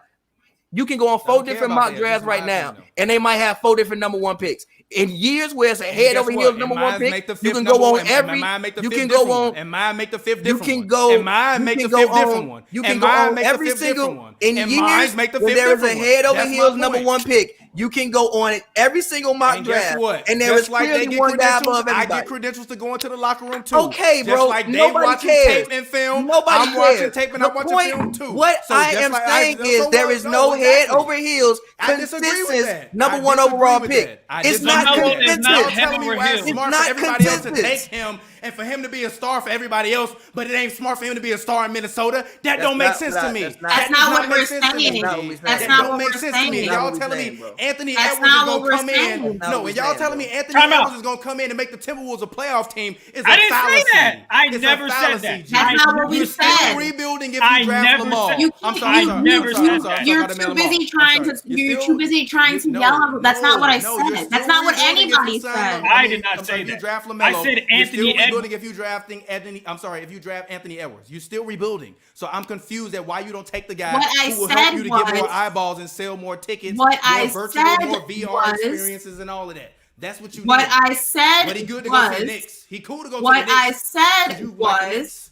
What I said was, I wasn't just talking about you. I was talking about Pavy. Well, what we all said was that if Minnesota is looking to be a contender in the West, or whatever, it doesn't matter what they do unless they trade James Harden. They're not going to be a contender. What are they contending for? I can't answer the question, but you won't let me answer the question. You won't let me answer the question. Better than what they've been. You won't let me answer the question. What I'm saying is they're obviously not going to win the West. They're not going to come out of the West. They're not going to go to the finals. That is a fact. But if you're going to try to be somewhat of a contender, whether it's a bottom seed contender, then you have to take the player who is most NBA ready. LaMelo Ball is going to be a star. Let me say it again. LaMelo Ball is going to be a star. He's not going to be a star this season. He may not be a star next season. If you are okay with the fact that you are not going to be a contender in any capacity for the next couple of seasons, then take LaMelo Ball number one. If you want to be a contender in any capacity for the next couple of seasons, then you take Anthony Edwards. He's the most NBA ready. Then you take LaMelo Ball and you put him in a city like Chicago, in New York, who's not going to be a contender in the playoffs anytime soon. They have a lot of work to do. They have a lot of rebuilding, and you let him manifest. You let him marinate out there. You're trying to make the 10th seed this year. The Bulls almost made the 10th seed last year. Yeah, I think the Bulls. If you're a team this year, you're trying to make the 10th seed now. You no longer care about the 8th seed. The 10th seed guarantees you make the playoffs. So you cannot tell me that teams that are on the bottom and that are bottom feeders aren't looking at that 10th seed thinking, hey, we can maybe sneak into the playoffs. The Phoenix Suns almost did it last year. We can do it this year. That is still a level of. First of all, that was a bubble scenario. That was a bubble situation. It was a bubble situation. Basketball. By the way, stop. You don't know the facts. They literally just recorded. No, both of y'all stop. Stop. Okay. So see, you don't like when people because y'all don't know the facts. Because I'm trying to. Do you know the facts? Do you know that Woj literally tweeted that they're going to vote on trying to have a play-in tournament from 7 to 10? That's not what I said. If you would have let me finish, if you would have let me finish, that's not what I was going to say. If you would have let me finish, that's not what I was going to say. Doesn't matter. If you would have let me finish, that's not what I was going to say. If you would have let me finish, that's not what I was going to say. It's not the same format. If you would have let me finish, I was not going to say. Is it not the same format? Yes or no? That's not what I was going to say. Go ahead. It's not remotely close to what I was going to say. The point is mute. It's irrelevant. That's not what I was going to say. Why is the bubble relevant now that we're not in the bubble? I'm saying you're comparing what the Suns did in the bubble, which was an anomaly for basketball. It was a totally different environment. A lot of teams that would not have performed the same if the playoffs were in a regular capacity had a great time. The Nuggets, for one. What was what's the other team I'm thinking of? Not Utah? Utah. I mean, there were a lot of teams that performed to a higher capacity because the bubble allowed them so. So you can't use the Suns' performance in wild card teams. You love football. That's not what I'm saying. That's not what I'm saying. I'm saying you're bringing up the Suns. I'm saying you're upsets. If you're the NBA, you're looking for upsets. That's not what I'm saying. Okay. What I'm saying is you just brought up the Phoenix Suns and their performance in the playoffs, correct? But what I'm saying is you cannot use the bubble scenario as a gauge because it was totally different type of basketball. That's all I'm saying. A lot of teams performed a lot. Okay. Not really. I also wait. The same. I also want to say this. It's not that they have to play 8 bubble games. I also want to say this. To get into the playoffs is the same. I also want to say if you're the 10th seed, you're vying for a playoff spot. So whether you're the Knicks, the Bulls, or the Timberwolves, or the Warriors, you still don't want to be irrelevant anymore. You want to get into that 7 to 10 seed. And if you're the Timberwolves, you can still do that whether you draft LaMelo or you draft Anthony Edwards. To be honest, I don't think either one of them is honestly going to be playing as much as we think they're going to be playing in the regular season because I don't think that they will physically be up to it. Go ahead. I also want to say this. I'm not convinced that Anthony Edwards isn't the better prospect in general. By the way, I also want to say that. So it's also why I'm saying Anthony Edwards number one because I actually think he might end up being just better than LaMelo Ball. I'm not as convinced about LaMelo as the rest of you guys are on this panel. Just want to say that. I think he has the highest. Who's you guys? You the guy that once told me you would draft Steph Curry. I'm sorry. You the guy that once told the internet I'm that not you would high draft Lonzo Ball I'm high over on Steph Anthony Curry. Edwards. So you don't have anything to say, Pavy. You the one once told the internet that you would draft Lonzo Ball over Steph Curry. Here's what I You have said. nothing to say. Here's what I said. You have nothing to say. You have nothing to back you up. You have no ammunition. We've all made some wild statements. Your bullets ain't got no ammo in them. If you remember the tweet, I said I would take a Lonzo Ball type. I didn't say Lonzo Ball himself. I said a Lonzo Ball type player over a Why you Steph put Curry. Lonzo Ball name in there then? Because he's Who 6'6", did Lonzo- 210, can rebound and get a triple-double every night. That's LaMelo why I Ball said can do the that. same exact thing, but he can also No, give you 20 not to in- 30 any given night. He can't play defense like In Lonzo. his last Stop. 4 games, I believe But he listen, damn near averaged a triple double. But TP, listen to what I'm saying. I think that Anthony Edwards. young. Listen, I've already bro, told you Lonzo's a better bro, passer I think than that Melo, so it Anthony doesn't Edwards. matter. But listen, no, I think that Anthony Edwards can be Donovan Mitchell or maybe a D-Wade type guy. That's what I see in Anthony Edwards. I just think He's Anthony athletic, Edwards might bro. He also is. be the better prospect. I just do. I see him being You said Lance Stevenson on a steroids. borderline Isaiah Ryder type of guy. Or So Lance if- Stevenson on steroids. I'm sorry. Or Lance Stevenson on steroids. By the way, Isaiah Ryder was Which is giving not 20 better. a game. Which is Hey, not. hey, Yes, hold on, but it's wait, not hold better on, than wait. what I think LaMelo Ball is going to be. Even if you say Spreewell on steroids, He's Spreewell not was cold. Sprewell, G. He's not Sprewell. So if the Knicks Anthony don't Edwards trade- is way more physical than Sprewell. He's much more of an Isaiah Ryder than he is, and he literally just likes to shoot and jack up long shots. Oh, what does LaMelo like to do? I'm confused here, right? Yeah, He shoots way back. But the difference is Anthony Edwards is doing that over guys that are usually his height. LaMelo Ball, if he's playing the point guard, he's usually 3 to 4 inches taller than the other defender. Anthony Edwards is doing this against other shooting guards. and Hey small Ashley, what forwards did and shooting over them. LaMelo shoot again? You said 30% It from was three? 29%. Oh, 29% from three, I and don't he's hate that 6'8". idea. You ain't seen none of these guys playing attorney. By the You way, sit up here I don't hate the complaining Isaiah to me Ryder. about a guy playing playing overseas ball and him coming in at a young age being good. I'm confused. That By the don't way, make I don't sense to hate me. the I'm Isaiah sorry. Ryder comparison, but I just think that if Anthony Edwards is like Isaiah Ryder times 2, that's a 8-9 time All-Star. Yeah. I'm just saying. If the Knicks don't trade up for number 1 or number 2, number 3, who are they taking at 8? Isaac I would like Okoro, to. man. I would like to see Obi. That's Okay. that's one of my picks. I like Isaac I- pick there, man. I like him. I take Isaac if I'm the Knicks, man. I think he fits that. If he that had Isaiah Ryder on steroids, he's not. Isaiah Ryder didn't even make an All-Star team. Stop lying. Yeah, but listen though. Yes, Stop lying to the but public. listen though. This is what Yes, I'm saying. listen. Y'all want to call Listen, me TP, evil, but this listen is though. exactly what I'm saying. TP, listen though. If he Isaiah- Lance Stevenson listen, on steroids, bro. that's a 7-8 time TP, All-Star to you? Listen, bro. Daniel, Listen. is Lance Stevenson on steroids a 7-8 No, time don't talk to All-Star Daniel. you? Talk to me. Listen. Listen, questions. Y'all don't like Listen, answering bro. questions. If Isaiah Ryder is going to give you 19, 20, you say on steroids, that's 25. If That's you have 25, 4, 4 basically. 5. If you give me 25, 5, and 5, that ain't no All-Star for 7, 8, 9 years. Then basically Vince Carter numbers. And that's I'll an just go. All-Star. I mean, the Knicks, though. I mean, they have a lot of needs they have to fill. I mean, that's the thing with the New York Knicks is, overall our depth is just not good. You need a point guard. There's a lot of things that you need, and also on top of that, RJ Barrett is not going I anywhere. want to ask you a question. The Knicks are sold on him. He's not something that they're even looking at trading. And I think Obi, he's 6'9", 220 pounds. He's 22 years old. He's a Brooklyn kid. I mean, that's selling tickets right there. Not that the Knicks ever needed help selling tickets.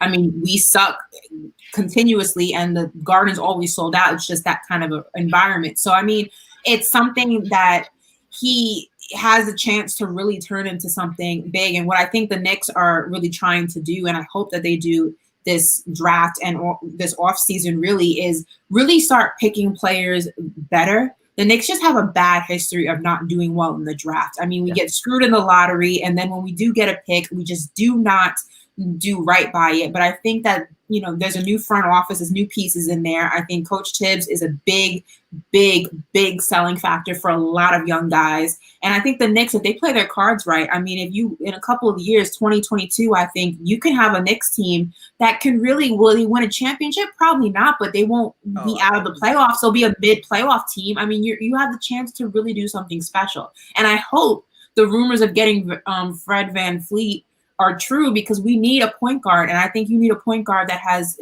proven himself in the NBA. I think Russell Westbrook's contract is just too big. I think it leaves us with too little cap space. Fred VanVleet's contract is friendly, leaves you with $42 million in cap space. I mean, the Knicks have a lot of potential to do right in this draft. Actually, Killian Hayes, if they don't get LaMelo Ball, they should draft Killian Hayes. He'll probably be around at the 8 or 9 spot. I think he'll be a perfect pick for them if they're looking for point guard. I don't really know what the Knicks are going to do. Like I said, trade for LaMelo Ball, try to get another star if you can. But if not, I literally think he's the best pick that they can have at that point. Killian's cold. He looks I want to say he looks NBA ready to me, just off the couple of highlights I've seen from Killian Hayes. But go ahead, Pavy, get your question in. Ashley, you as a born New Yorker from New York, what type of team would you like to see the Knicks build? A competitive one. No, I really, the thing with the Knicks is it's heartbreaking because there have been small windows, you know, the Carmelo Anthony era. There have been a lot of eras where I feel like we could have done more and we just didn't. We fell short. And that has a lot to do with front office. It has a lot to do with coaching. You know, Dolan is not the best owner. It makes it very hard to make any kind of moves. But like I said, I think the Knicks are headed in the right direction. The front office, there are pieces that have changed. I think Coach Tibbs is going to be great for developing young talent. And I think for me, I want to see the Knicks with a well-rounded young group of guys. I don't have any expectations for the Knicks to be playoff contenders, even bottom level, you know, seeded. I don't expect, you know, them to wow me. I don't expect to go on and win 60 games. I expect a team that's going to win a couple of games here and there, maybe 30, maybe 25. But they're going to show a lot of promise and a lot of room for development. And I think that's what all Knicks fans want. We want a team that can be developed. We want to stop moving pieces around. One of the Knicks' biggest problems is because they've been so bad at drafting. You have the Porzingis era. Then you have the pick with Frank Ntilikina. I mean, I can never say his name, but, you know, it's just – Ntilikina. Yeah, it's just been a disaster at every turn. And you keep continually moving pieces around, and it's hard to develop a team, especially a team of young guys, when you constantly are moving people. I just want to see the Knicks draft guys that they are determined to develop, determined to mold, understand it's not going to happen overnight.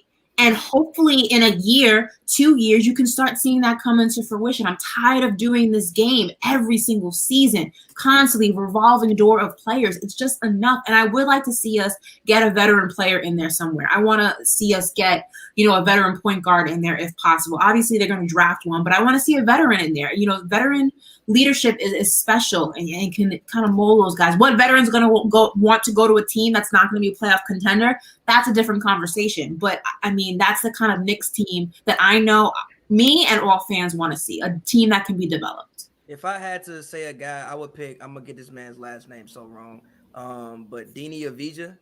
He's cold. Guy from Israel. Like, I just really, really like his game. I think that he's possessed kind of like a point forward. Like, when I first heard about him, they was ranking him at point guard. And now later on, like, he's ranked at forward. I kind of think he's like a point forward to me.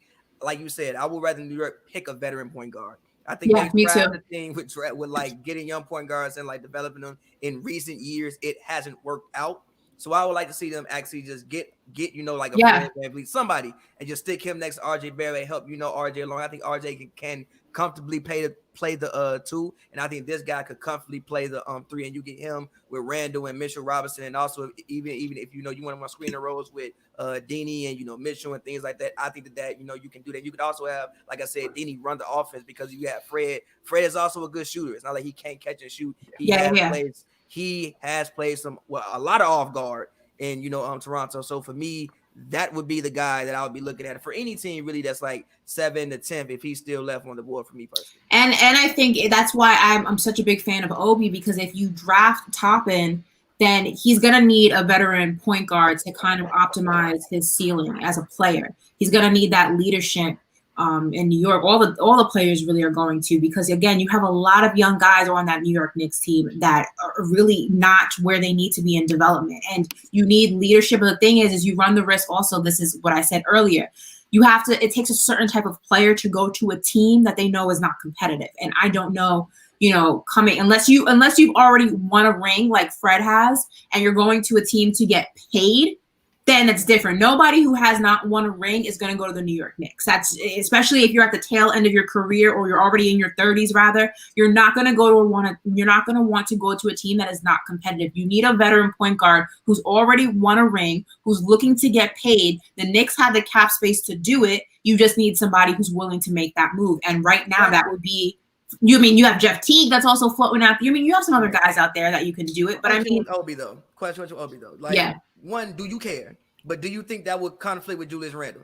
Because I think Obi best projected as probably more to the 4 spot than like the 3 spot. Again, do you care? You might not give a damn. But do you think I that don't. conflicts at all? Okay, well then, I don't care. Okay, then like Because Obi is good, has star potential. Julius Randle does not. So you trade him? You trade Randle off? Do you? I mean, I don't think you trade him off. I don't think you trade him off right away. I mean, like I said, the Knicks aren't going to be competitive this year. I mean, this is a development year. They're in the rebuilding stages. You can keep both. I think when you start really getting into the swing of things, maybe next season you can trade Julius Randle, get whatever it is you want for him. I don't think that that's something that the Knicks or I'm even worried about right now, because one's going to be a star and one's not going to be a star. And Obi is a star, and you take the star. I mean, that is what it is. You take the star if you're okay with having to develop him. If you don't want to develop a player, you take the most NBA ready. The Knicks don't care about that. They're not going to do anything substantial this season. So you take a player who you can develop to become a star. I would like LaMelo Ball if I can get him, because I know that we can develop him. I know he'd be a huge star in New York. But if Minnesota decides to take him and he ends up there, I want Obi. That's always been my pick. Does Obi fall to 8 though? Because the Cleveland Cavaliers are high on Obi topping. Are they really? Yeah. They're gonna have Obi and OBJ in the city of Cleveland. I thought well, OBJ might be on his way out. Let's not even get started there. But I thought the Cavs were looking at that guy from Israel. They're looking at both, I believe. The 6'9", 250 guy. The guy who I just said. Oh, Denny. Yeah, I thought they were like had the sweets for him. Yeah. That's where I think he'd be there first, and if someone takes Dini first, then it'd go Obi. Dini would make a lot of sense for Cleveland, because Cleveland, they have two guards that eventually one of them probably has to go because their backcourt is just entirely too small. I also think that Colin probably best projects as a 6th man. I think he starts, but I think Colin best projects is probably like a 6th man, come off the bench, get you like 20 points. The one thing that they are missing currently, Cleveland is also a team that I think could possibly, if healthy, compete for that. If they do the little play-in tournament, compete for the 10th seed. Cleveland ain't that bad. You should have, especially if you re-sign Tristan Thompson, one of the better front lines in basketball. You definitely have the best rebounding front line in basketball. He's expected to resign, and Andre Drummond just opted into his player option today. So wait, they expect Tristan to resign in Cleveland.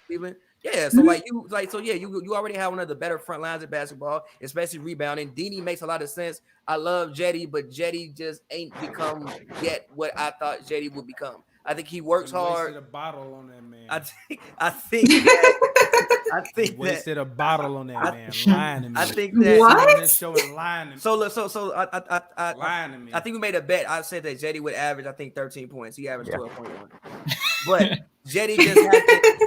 But at first, when I was Jetty, I thought that Jetty can handle the ball. He hasn't really shown working well in the pick and roll. Also, his shot isn't the best when he's open. So Jetty just leaves a lot to be desired. If I can get Denny in this position, I get Denny, put him there, and hope that Denny is a guy who can maybe make a campaign for Rookie of the Year this season. So you get him there. You have him with Kevin Love. You have him with Drummond. We think, hey, why not? Why we can't get in that play-in game? Well, for the Knicks, I'm sticking with my guy, Isaac Okoro. I think he can do a lot of different things. The only problem that he really has is the fact that he doesn't have a jump shot. And what the Knicks don't have is a lot of shooters. So you would bring in a guy that is talented. He's also 6'6". That's a big problem. He's very muscular, but he's 6'6", a very good defender. But very good. Physical. Where is he going to start at the 2 or the 3? I would think you have to put him – I really think you have to put him at the 3. I mean, there's competition there, but ultimately that's what you would want. He seems like a Tibbs guy from what I've been watching on tape. He's very, very strong, very, very agile, good defender. And he's a great finisher at the rim. 64%, if I'm not mistaken. I think the Knicks could use that rim presence. No disrespect to Julius Randle, because he has flashes, but he's not consistent. I think bringing in Isaac would be consistent, and he could definitely take the Knicks over the top at finishing at the rim at the least. And you mentioned defensively. He is pretty talented defensively. He's long, he's lanky, and he's athletic. Go ahead. Is he Jimmy Butler 2.0 for Tibbs or what? I hope not, because that means his career is going to be it's going to be a tough one. And can he stay healthy? But I think the Knicks should really take a look at this young guy. He's raw. He's 19, coming from a nice program. I think he can get it done with the Knicks. Are the Bulls looking at that Tyrese Halliburton? He's a guard. He's a guard. Are they looking at him? I'm sure they are. He's He's 6'5". I would assume at that size you could play some defense. You could guard most guards. I mean, obviously, you 6'5". Zach LaVine to me doesn't seem to be that engaged defensively. They do need a guard. Like I said, they got rid of Chris Dunn. Sato just ain't really working. They do need a point guard, but I don't think you draft him that high. That's what I think about that. That's a fourth pick. I don't think. That'd be a fourth. That'd be a fourth pick. Like I think you can get something better than him at 4. If you trade down, which I don't see why the Bulls would do, I think you would be looking to trade up. So probably not for the Bulls. No. All right, cool. So let's go ahead. Let's hop back real quick to the Hornets. What do you think they should do? Michael Jordan's in a very tough position right now. Russell Westbrook seems to be kind of the only player that is actually interested in going to play in Charlotte. I actually think LaMelo Ball would be great there if he could fall to 3. I actually would prefer for him to go and play in Charlotte. You did all that yelling and lost your voice, bro? Nah, I just. What do you mean? His drink is starting to kick in. Let me leave. I'm sorry. Let me leave. Let me you good, bro? Nah, his drink's starting to kick in. These mango cards, by the way, we're not sponsored by them, but go get your mango card, G. I got a pineapple cart. Exactly, bro. Let's get it. Hey, cheers. I am drinking. I have water. I'm drinking a Bordeaux that I can't pronounce. It's like Chateau.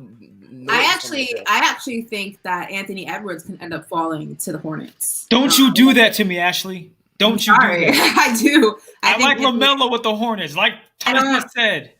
I really don't think that the Timberwolves are going to do this. I don't think the Timberwolves are going to do the smart thing and trade down. I think that they're going to hold on to that number 1 draft pick. I think they've been waiting for something like this to happen to them, to fall into their lap. And I think that Anthony Edwards is going to be a steal for the Hornets. I mean, it's not a steal at 3, but I mean, when I say a steal, I mean, for him to not go number 1 or be able to take him, that would be, I mean, that's a talent right there. I'm a big Anthony Edwards fan.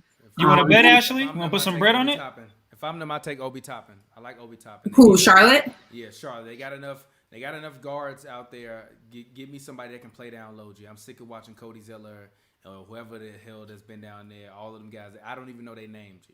I just can literally envision. He's so disrespectful. I can just literally envision I don't even know their names. I can just literally envision a vertical right now, like, and they not jumping that high. It's like, nah, get them out of here. G. Go so rude. So rude. See, me, I'm gonna go with. I cannot pronounce his Spencer name. Hawes and all. I cannot pronounce his Get name. them out of here, G. Anika Onwanga.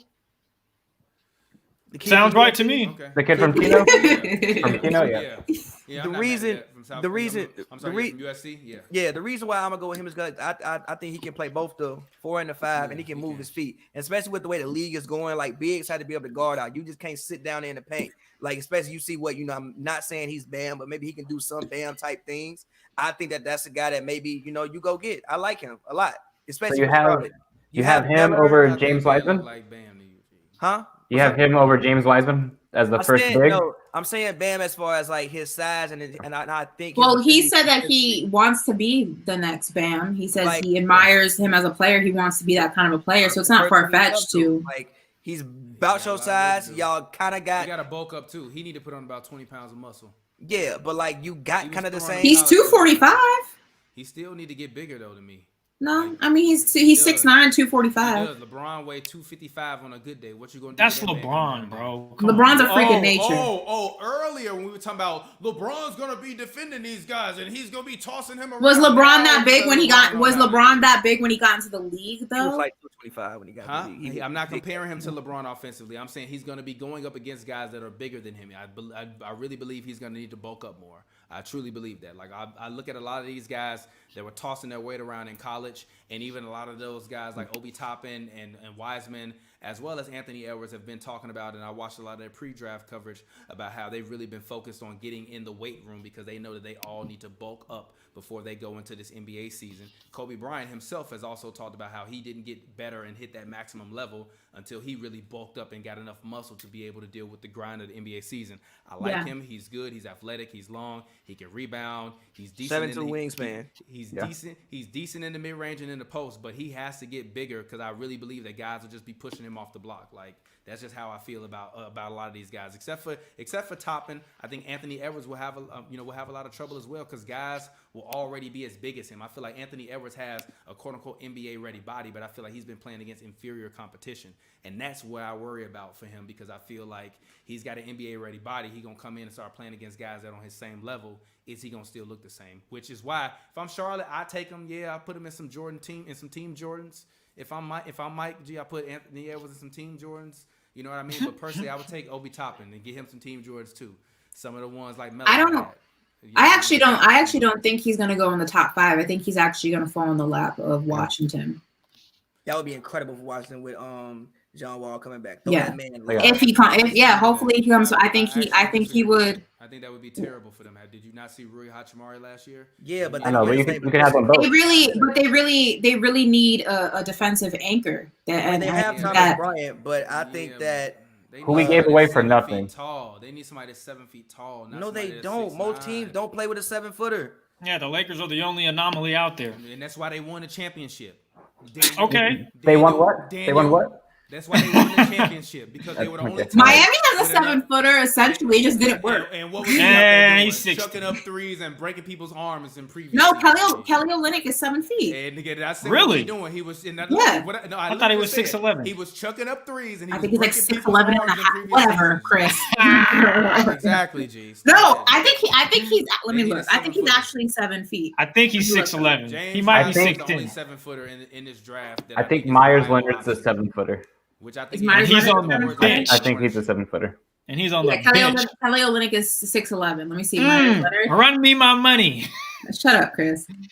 You already owe me 10. How much you want to make it now? Myers Leonard is a 7-footer, and he is useless. So on the bench. Exactly. He's useless. Yeah, Myers Leonard is useless. 13th man. No, what was you saying when the season was going on? Don't slander Myers Leonard. I didn't say that. My man, don't be slandering him. Who said that? You slander Who said that? Myers Leonard. That is everybody watching. That has never come out of my mouth. That is check the tweets. Go back and put up the tape on. I've never said that. I've never said that. I've said that about Kelly Olynyk. I've said that about Kelly Olynyk. I've said that about Kelly Olynyk. I've never said that about Myers Leonard. Myers Leonard can go back to Portland for all I care. Right. Last pick of the night. Actually, last two. Real quick, I want to talk about the Atlanta Hawks. Who should they take with the 6th number? Trade the pick. I have no idea what the Hawks should do. Trade it. To who though? Anybody who want to give them something that will work right now. The Hawks are another thing where you have been, where like got a lot of young guys. Like why do y'all hate Kuzma? You have been stockpiling assets for at least the past 4 to 5 years, and you have a ready-made star right now. Like again, I'm not gonna rank Trae Young top 10, top whatever, but he is a ready-made star right now. It's time for the Atlanta Hawks to actually start to win some actual basketball games because they're in the East, and you could be in the playoffs next year. So trade that pick. I don't want you to do if that they pick. Get Gordon Hayward, who they're looking to potentially land because they have enough cap space to actually absorb his deal. So that'll be very, very interesting. I think Gordon Hayward, Trae Young, and John Collins get you to the playoffs. What about Isaac Okoro? I think it at least gets you to that 10 seed, which is Isaac to the Knicks. Knicks.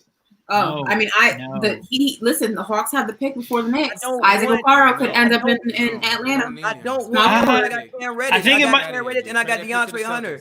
I got Cam and I got Hunter. I don't want him. Yeah, you got Cam, DeAndre Hunter, and you got John Collins, and you got Clint Capella, and you got Capella. Yeah, exactly. You got a. Why are the Hawks not extending? Yeah, but they can use depth at the wing though. Not another young guy. They had like. And they got Kevin Huerta. White chocolate. Huerta. You gotta get these names right, G. Huerta. Kevin Huerta. Dante who, Pavy? Who? We got White Dante. No. Even Chinzo. I wanted Pavy to say it, but Pavy said, but the thing about Isaac, though, he can also play defense, and that's something that's beneficial to the Hawks if they did take beneficial to the Knicks more than anything. But I feel you.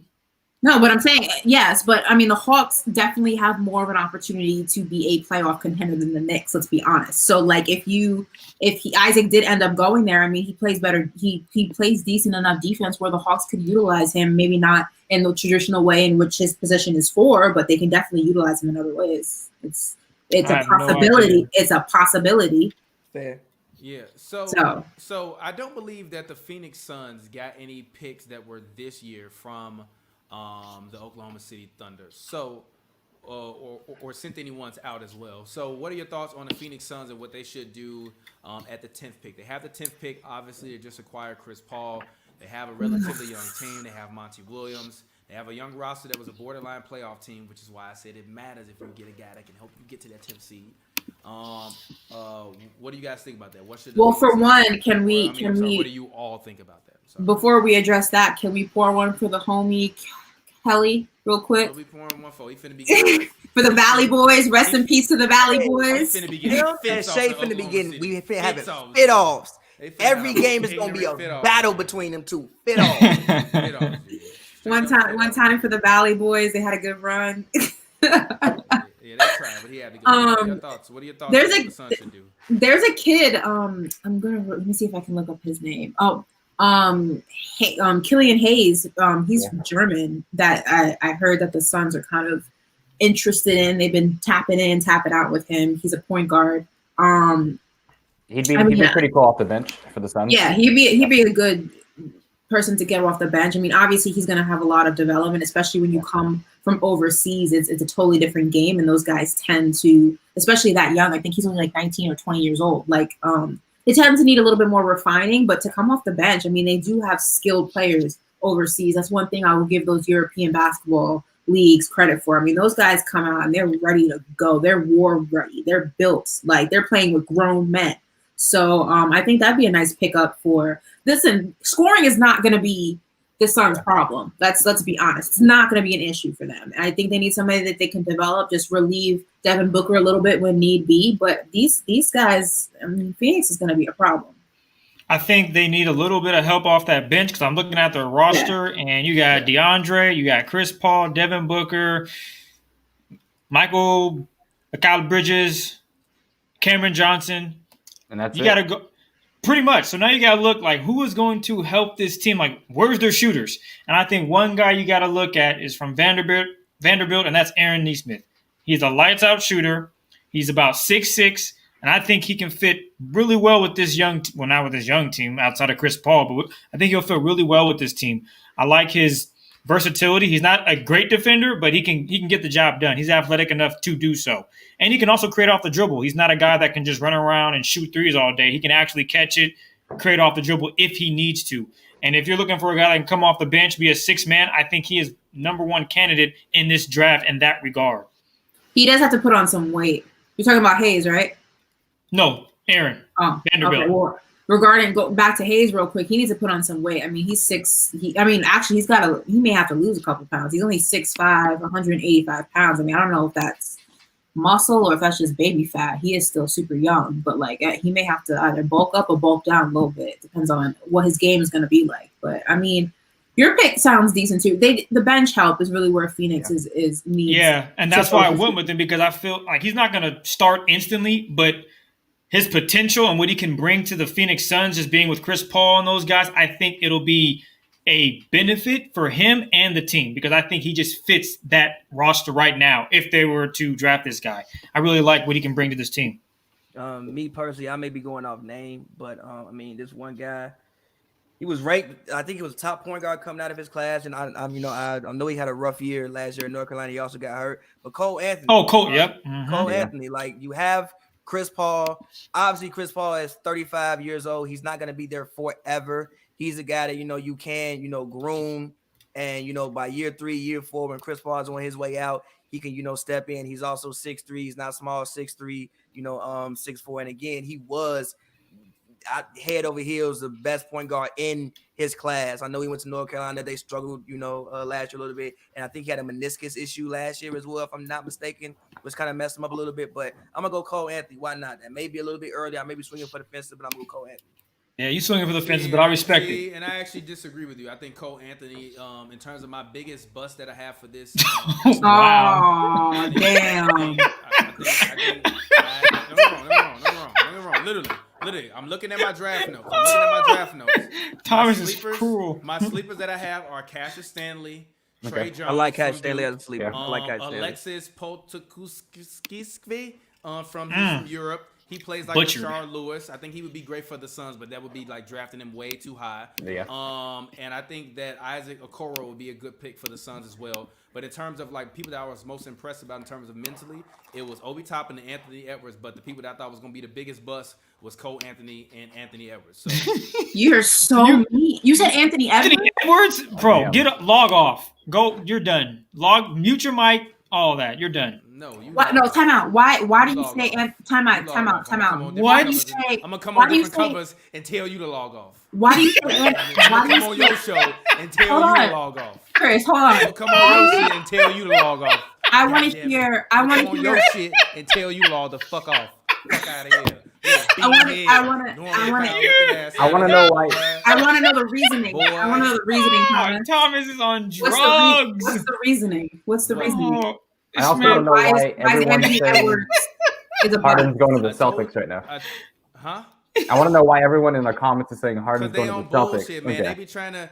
I had to like check my phone for a bit. I was kind of No, Maybe hold on a trying to second. troll us, I want to know. I want to know what I explained it a reasoning. million times when you weren't listening to me earlier when I was talking You about why never. You never told me- said he. Oh. You never. Time This out. man Lie. said he's- Go back and actually listen He to what said I was he gonna saying be a instead of bust, talking about what Ashley. you said. He's But on I'm trying- drugs. I'm trying to ask him why. You never said why. You never said he was going to be a what bust. I said earlier. I said I What'd do you- believe that he will have a ton of success in the NBA. Number one, because of his body. He has an NBA ready body. He was playing against guys that were smaller. He was driving to the rim. He was dunking on people, or he was shooting contested threes in college. That's not going to work in the NBA the same way that it's going to work as it worked in college, especially against the competition that he was going at. I articulated that and said that at least 10 times earlier. Y'all just weren't listening because y'all heard what y'all wanted to hear. Because we were still on the freaking Kobe Bryant No, thing. we So were talking how about was LaMelo Ball and how was Anthony Edwards LaMelo? and who should be taken. And I was literally telling you why I would not take Anthony Edwards and why I would take LaMelo Ball. And I explained thoroughly why I said what I said. Y'all So just why is weren't Cole? listening. Why is Cole Anthony going to be a bust? I think Cole Anthony is going to be a bust because I was looking at a lot of what he does. His form is not really good. I don't like his form. He has So to because change his shot. form isn't good, he's gonna be a bust. Yes, because he's a guy. No, because he's a guy that people look at as being someone that is offensively strong. Did you see How- Lonzo's form? Yeah, but what is Lonzo Ball right now? You talking to me like I'm just asking a question. I'm asking you a motherfucking question. Answer the goddamn question. Okay, What is hey, Lonzo hey, Ball hey, right now? hey, What the fuck look. is Lonzo right Hey, now? look, He ain't hey, nothing look, right hey, now. look. He Hey, trash look, right TP, now. He might not TP. even be on the team by the end of tomorrow. Thomas, Instead bro. of been comparing Thomas. him to Lonzo Ball, TP. as if that should be a TP. ringing endorsement as to why you should draft him. Get out of here. Stop playing. Go You ahead. stop playing. No, you. I stop will say playing. this. The Fuck outta here. homie just sent me an article about Anthony Edwards. It don't really sound the best. Exactly, bro. Read that shit. It's gonna say exactly what the fuck I just said. Wait, is this? No. Am I for It's sure? not- this But is why does Anthony? can we backtrack to one thing though, where you spoke about his form being the reason Okay. that he's going to be a bust? Cole Isn't Anthony- Never mind. isn't form? Wait, Chris, shut up. Isn't That form, wasn't even me talking. That was Pavy. No, you're laughing. Isn't form one of those things that could be corrected? Yeah. Why does that make him a Yeah, bust? because his hitch is like a Lonzo hitch where it kind of comes from the middle of his body and up through like this. I don't know how he's gonna fix this motion because he's used to bringing it up this way instead of just straight up. I don't know Lonzo how he's gonna fixed fix it? that. Not really, bro. What do you call fixing it? Lonzo is still one of the streakiest shooters in the NBA. He shot like 37% from free last year. Listen. If we talking about this being a weak draft class and you want to take a smart draft pick, Cole Anthony is not a smart draft pick to me. I don't believe his jump shot form and his ability to be able to create buckets off the dribble is going to be good enough. I don't believe that. I really don't. I don't. I do He's not just- believe that.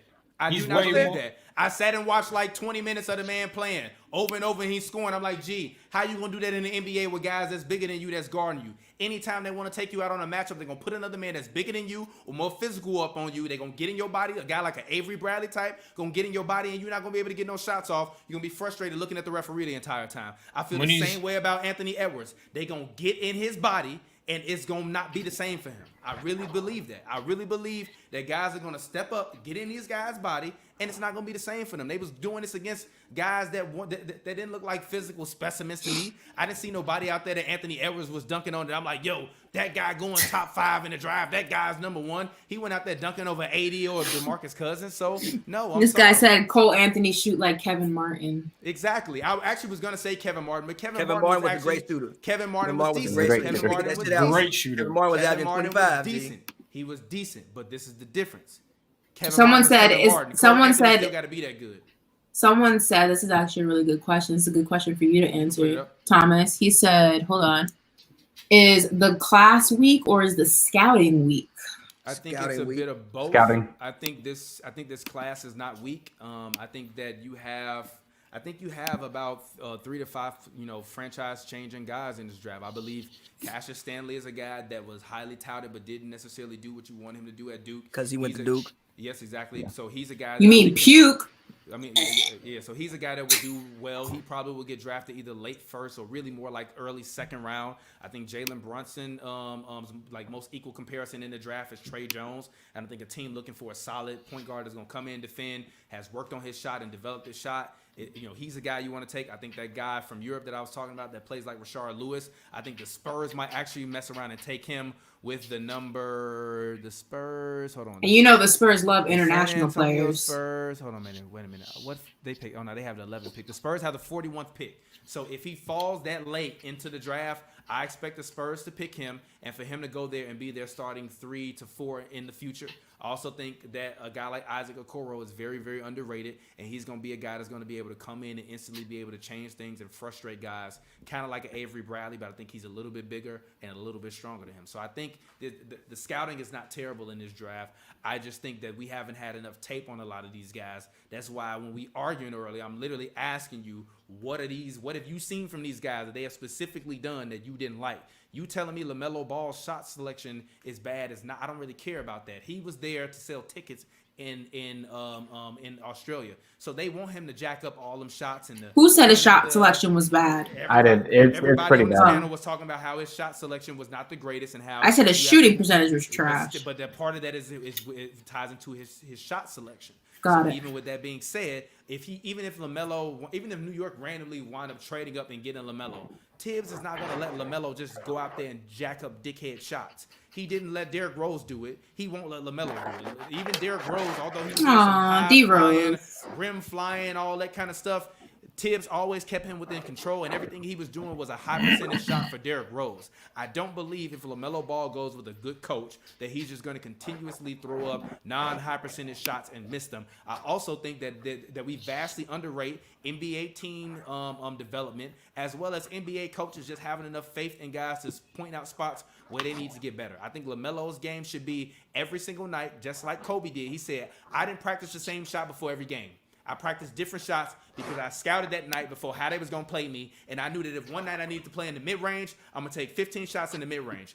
One game, if they doubling me, I'm going to take more threes. That's what LaMelo Ball needs to do. He needs to stop taking errant and random shots and actually go out, shoot, play smartly like Trae Young does. Trae Young still takes a lot of dickhead shots, but he plays within himself. That's what I think. This is a bigger Trae Young. If Trae Young was 6'7", Trae Young would be the best player in the NBA. Oh, facts. This is a take So if for you, LaMelo Ball Thomas. can be close to him, fine. That's a take for you. Yeah, but if he remind me of Donovan Mitchell, then that means he don't play no defense, and that does nothing for Minnesota, which means that they still He gets buckets though. What are you talking about? I don't think you get like defense wins championships. Ain't nobody. But you was. But you said, hold on. Early. Whoa, we gotta. Yeah. No, your team. No, wait a minute. Number one, your team gave up more points and scored less. So you That's got not nothing what to you say. said. That's not what you said. I said that. That's not what you said. I said who scored more points? The Lakers, right? No, Who gave up less? Run it back. Who No, gave run up it back. less? Run it Daniel, back what did I before say? that. Daniel, you Run said it back what I said. before that. About Run it the back Lakers? before that. No, About the run it Lakers back and the before Heat? that. Run it back before that. About When what? I said, I think we were talking either about LaMelo or somebody else, and I said he doesn't play defense. You said, who cares? Nobody plays defense in the NBA. So why do you care about who plays defense or whatever when it comes to Edwards? Because as I said before, Anthony Edwards already has an NBA ready-made body. You're sitting up here arguing me that LaMelo Ball's. I said that. What?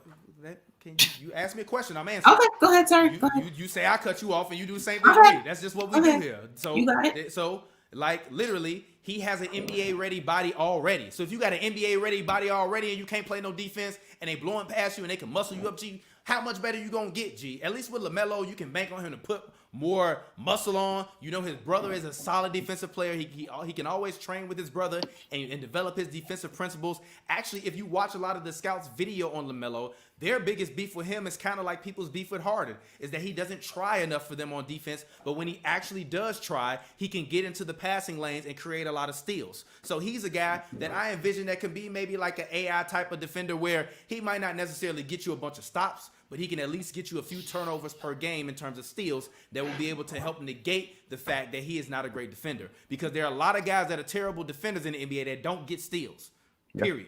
Who can be AI? One of the Did reasons this man why- just one of say the Allen reasons- Iverson? Who can be AI? On defense, yes. I know exactly what I just said. Allen Iverson on defense was usually a mismatch, but the thing that he did best was he played the passing lanes and he anticipated passes very well, which is why he was always a top 10 guy in steals in the NBA. So therefore, although he was giving up possessions on offense, he still played the passing lanes, and you had to at least make sure that when Allen Iverson was on the floor, you playing smart. Allen Iverson was also my height. Allen Iverson won 6'7", 190, soon to be 6'7", 210, 220. That's all I'm saying. We have So to look you, at the so then ceiling in you, terms of LaMelo Ball. so That's then all I'm you saying. agree. So then you agree with the fact that defense matters. Is that? I just want to Because get that out my there. point is they're not Okay. going anywhere anyways. It's the same point that I had about Tom Brady and the Patriots. The Patriots not going nowhere anyways. They're not going nowhere anyways. No, literally, they're not going nowhere anyway. So, like, at least if you had Brady, it's like, cool, it might have made the playoffs, you might have been trash, whatever. But you're not going nowhere anyway. So at least the man can be there. You can get hyped. You can get riled up. He can at least make some difference and do something. These guys are not going to win anyways. You telling me D'Angelo Russell, Anthony Edwards, and Karl Anthony Towns are making the Western Conference playoffs? Who said anything about they're that? They're sneaking into the 10th seed at the We best. never said that they were though. So, but you told me if they want to contend and they need to draft Anthony Edwards, When I said, what but connection are they doing? if you would have listened to my latter portion of that statement, what I said was if they want to be in the playoffs at any seed, then you take the player who's most NBA ready. That is what I said. No, he's not going to make them get into the playoffs any more than So LaMelo will? Yes, I truly believe that. Okay. That. I think what you can't teach is people's ability to be able to pass, to have court vision, and to be able to score off the dribble. Anthony Edwards scores a lot off the dribble, but all of his stuff is usually contested. LaMelo is 6'7". He does have a hard time shedding defenders and being able to get off and get his shot one-on-one, but also he's 6'7". He can get to the rim. I think he can his shots also won't be shoot as and create contested in space. NBA. I think his shots won't be as contested in the NBA. Exactly. I think which that I think will lend towards him. no. Wait a minute, I'm one saying second. Let me I'm finish saying my last Edwards point. though. I Let me said finish. Edwards. I think it will be actually. I I don't- actually think it will be. I think that Edwards is the guy who does His Zone. body control is so No, G, smooth. I He's think not. that- The game I plan think for him. that- He reminds me of Lance Stevenson. G. I think that Edwards. I personally think that Edwards is a guy that college probably actually held him back because the court is smaller. He needs more space, and again, he was You also can say the at same Georgia. thing about LaMelo. He didn't. You can say play. He didn't go to Also- college. Also, the thing that I really like about LaMelo Ball is that LaMelo Ball is a great pick and roll player. You tell That's me fair. LaMelo That's Ball fair. and Karl Anthony Towns pick and roll wouldn't be great with Yeah, but Yeah, they that'd got be great. D'Lo Wait a already. minute, let me finish. Y'all always want to say I cut y'all off. Let me finish. We were agreeing with you. We said but I'm that'd be saying, let me great. finish. But listen, imagine a Karl Anthony Towns pick and roll or D'Angelo Russell pick and roll with LaMelo or D'Angelo Russell off to the corner or off on the wing where they can pump fake and get to the rim if they want to or create a play or create another pass for another guy. Anthony Edwards is a guy that's going to take it to the rim and he's going to be getting his shit smacked for the first couple years of his career. All right, you say that, bro. Smacked? I don't see that. He Yes. has body control. He's not gonna be running around like All a right, chick, bro. like a All like a right, chicken with bro. his head cut He's off. gonna be He is running around. No, he is capable. Anthony All right. Edwards is a 6'7" freight train, bro. Pavy, that has defend- control. Pavy, defend Pavy, Edwards. But he Defend has Pavy. he He's a has 6'7" control. He is freight train to capable me. of going to the But he's basket been and doing creating it the against shot. smaller defenders, bro. And he's At gonna least with continue to LaMelo- do At it. least with LaMelo, Yes, guess but my what? thing No, is but wait a this minute. One about second. the college. At least with LaMelo, the Australian Basketball League come and play every year against the NBA in the preseason. So at least their teams are playing against NBA level competition. These guys playing in college against random guys in random conferences aren't playing against Yes, NBA but level again, competition yes, or yes, guys that but could even play against yes, NBA farm yes, level competition. yes, but the Australian League is not playing against the G League. They playing against the NBA teams. That's my point. But go yes, ahead. One I'm seven done. Blue Moon. yes, but again, the thing about guys like Edwards or even a Donovan Mitchell and guys like that is the court is too small for their athleticism. You can zone up, you can do things against them that you can't do in the NBA because there's more space on the court. So yes, maybe yes, he's running up against, he's going to doing that against Anthony Davis. But if you got Cat on the team, AD probably not even underneath the rim because he's spread out. So he's has an NBA body, he has NBA athleticism, and he's a guy that I don't think his play style fits well for college. Same thing with Cassius Stanley. I believe that because the same thing that Gilbert said. He said that, like Cassius is like a guy that he go to college, it may not work for him, but he go to the NBA, he's an NBA talent. Same with Russell Westbrook. Russ was dope in college. He was cool. He get to the NBA, he's Russell Westbrook. Why? Because you can't do that shit in college because they playing zone on you. In the NBA, you can just run down lane and jump up and dunk. So I think that Edwards. I personally disagree with that. You have personally asked Doc Rivers numerous times this year about his use of the zone. The zone is actually coming back in the NBA. We saw the Miami Heat play a lot of it. We've seen the Lakers. But it's not like college, bro. Yes, it doesn't matter. Yes, it but doesn't it's not matter. like college. You zone. still gonna get a zone, and if it's not, not like college. Best defender every night. Listen. One is not like college, and every team doesn't run it yet, and every team can't run it effectively. You also need the players to be able to play zone. Yes, you do see zone from about 4 teams. You don't see zone from all 30 teams in the league because all teams can't. Okay, but you don't play them every single night. You can still average 25 doing that. That's what I'm saying. When he averages 25. Huh? No, it's cool. I know you gotta go. You go ahead and dip out. We're gonna get ready to get out of here soon anyways. All right. But go ahead, get your plug in. Talk to the people. As always, man, follow me on Twitter at Pavy World, P-A-V-Y World, all one word. Go check out my new song, Let It Somebody Access. It's out right now. And this has been really, really fun, guys. Can't wait to do this, Thursday again? Yeah, Thursday again. It's very, very, very fun. Can't wait to All do it things again. free agency, baby. All righty, let's get it. So let's talk real quick about Russell Westbrook's trade value, and then let's get ready to get out of here. His trade value has gone down. He's not worth picks. He obviously can't just get traded for picks. He has to get traded for salary going out. Is he stuck in Houston? What do you guys think about it? Or do you think that going to Charlotte will be a better option, which I think for him, if he can go to Charlotte, I think that negates Charlotte's need for LaMelo Ball. And I'm fine if I'm Charlotte giving up that number 3 pick and I let the Rockets try to figure it out. Fine. Have fun figuring it out. I'm going to get him. And honestly, I'm going to probably get him Terry Rozier. Take him because you figured it out. Have fun with that. Have fun with James Harden and Terry Rozier, dribble ISOs. Yeah, I think it's the number 3 pick, Nicholas Batum and someone else for Russell Westbrook just to make salaries match. We'll see. Honestly, that Nick Batum trade is not bad for the Rockets. I actually like that Nick Batum trade. And honestly, if I'm the Rockets and I get that number 3 pick, depending upon who's left at that number 3 pick, even if LaMelo's left at that number 3 pick, I'm taking that man. I'm telling y'all, I'm taking that man. The NBA is about commerce. It's a business. They want to make money. They've been losing money. You can't tell me these small market teams that can't afford these contracts don't want these guys with big contracts to actually get the hell out of here and to be able to get guys that they know can sell jerseys and move social media impressions. I think we are thinking too much about old media, and these new guys run the internet. LaMelo Ball got 600,000 Instagram followers right now. You telling me the Minnesota Timberwolves can't use some retweets, or the Charlotte Hornets can't use retweets, or LeVar Ball being around the Hornets and Michael Jordan? If I'm Michael Jordan, literally you gotta sun that man in front of the public, sun that man, or talk to that man and say, hey, you either shut up, or me and you gonna have some problems, or do like I said. First day, you draft that man. Tomorrow, after I draft that man, I call LeVar. I got the private jet waiting at Chino Hills for you. Get in the car. Come here. I want to have a meeting with you. He walk in. It ain't no tables. It's a basketball court. It's a pair of shorts. It's a couple cameras. And it's a few reporters. We playing one-on-one. I'm finna dust his ass, and I'm going to say, if you would say anything, this tape is going out to the public. I'm going to let the reporters tweet about it. They can't take no video. And then we're going to see who the big baller is then. And then you set him up. You take his kids, sell jerseys. I really, really think we are not paying attention to the financial implications of what is going on with the NBA. And I get a lot of flack for it on this show for talking about the NBA being a business, but it is a business first of all. And I think Russ is bad for business unless he's going to essentially commit, stay there, and try to galvanize that franchise. And I think with him being a Jordan guy, that's the only realistic destination I can see him going, or the Knicks. But honestly, if he plays for Tibbs, Russ going to play one more season, and then we're not going to see Russ no more because everybody that played for Tibbs Sayonara. I'll holler at you later, player. Peace out. I think, I agree. I don't think Russell Westbrook and Tibbs would be a good match. I think Tibbs is the kind of coach who needs a young player or young players rather around him, people who don't really have existing egos, guys who can be easily molded, who can easily be told what to do, are really just hungry and ready to learn, to adapt, just happy for an opportunity to play in the NBA. I don't think Russell Westbrook is that guy. Obviously, he's been in the league for, too long to have that kind of a mentality.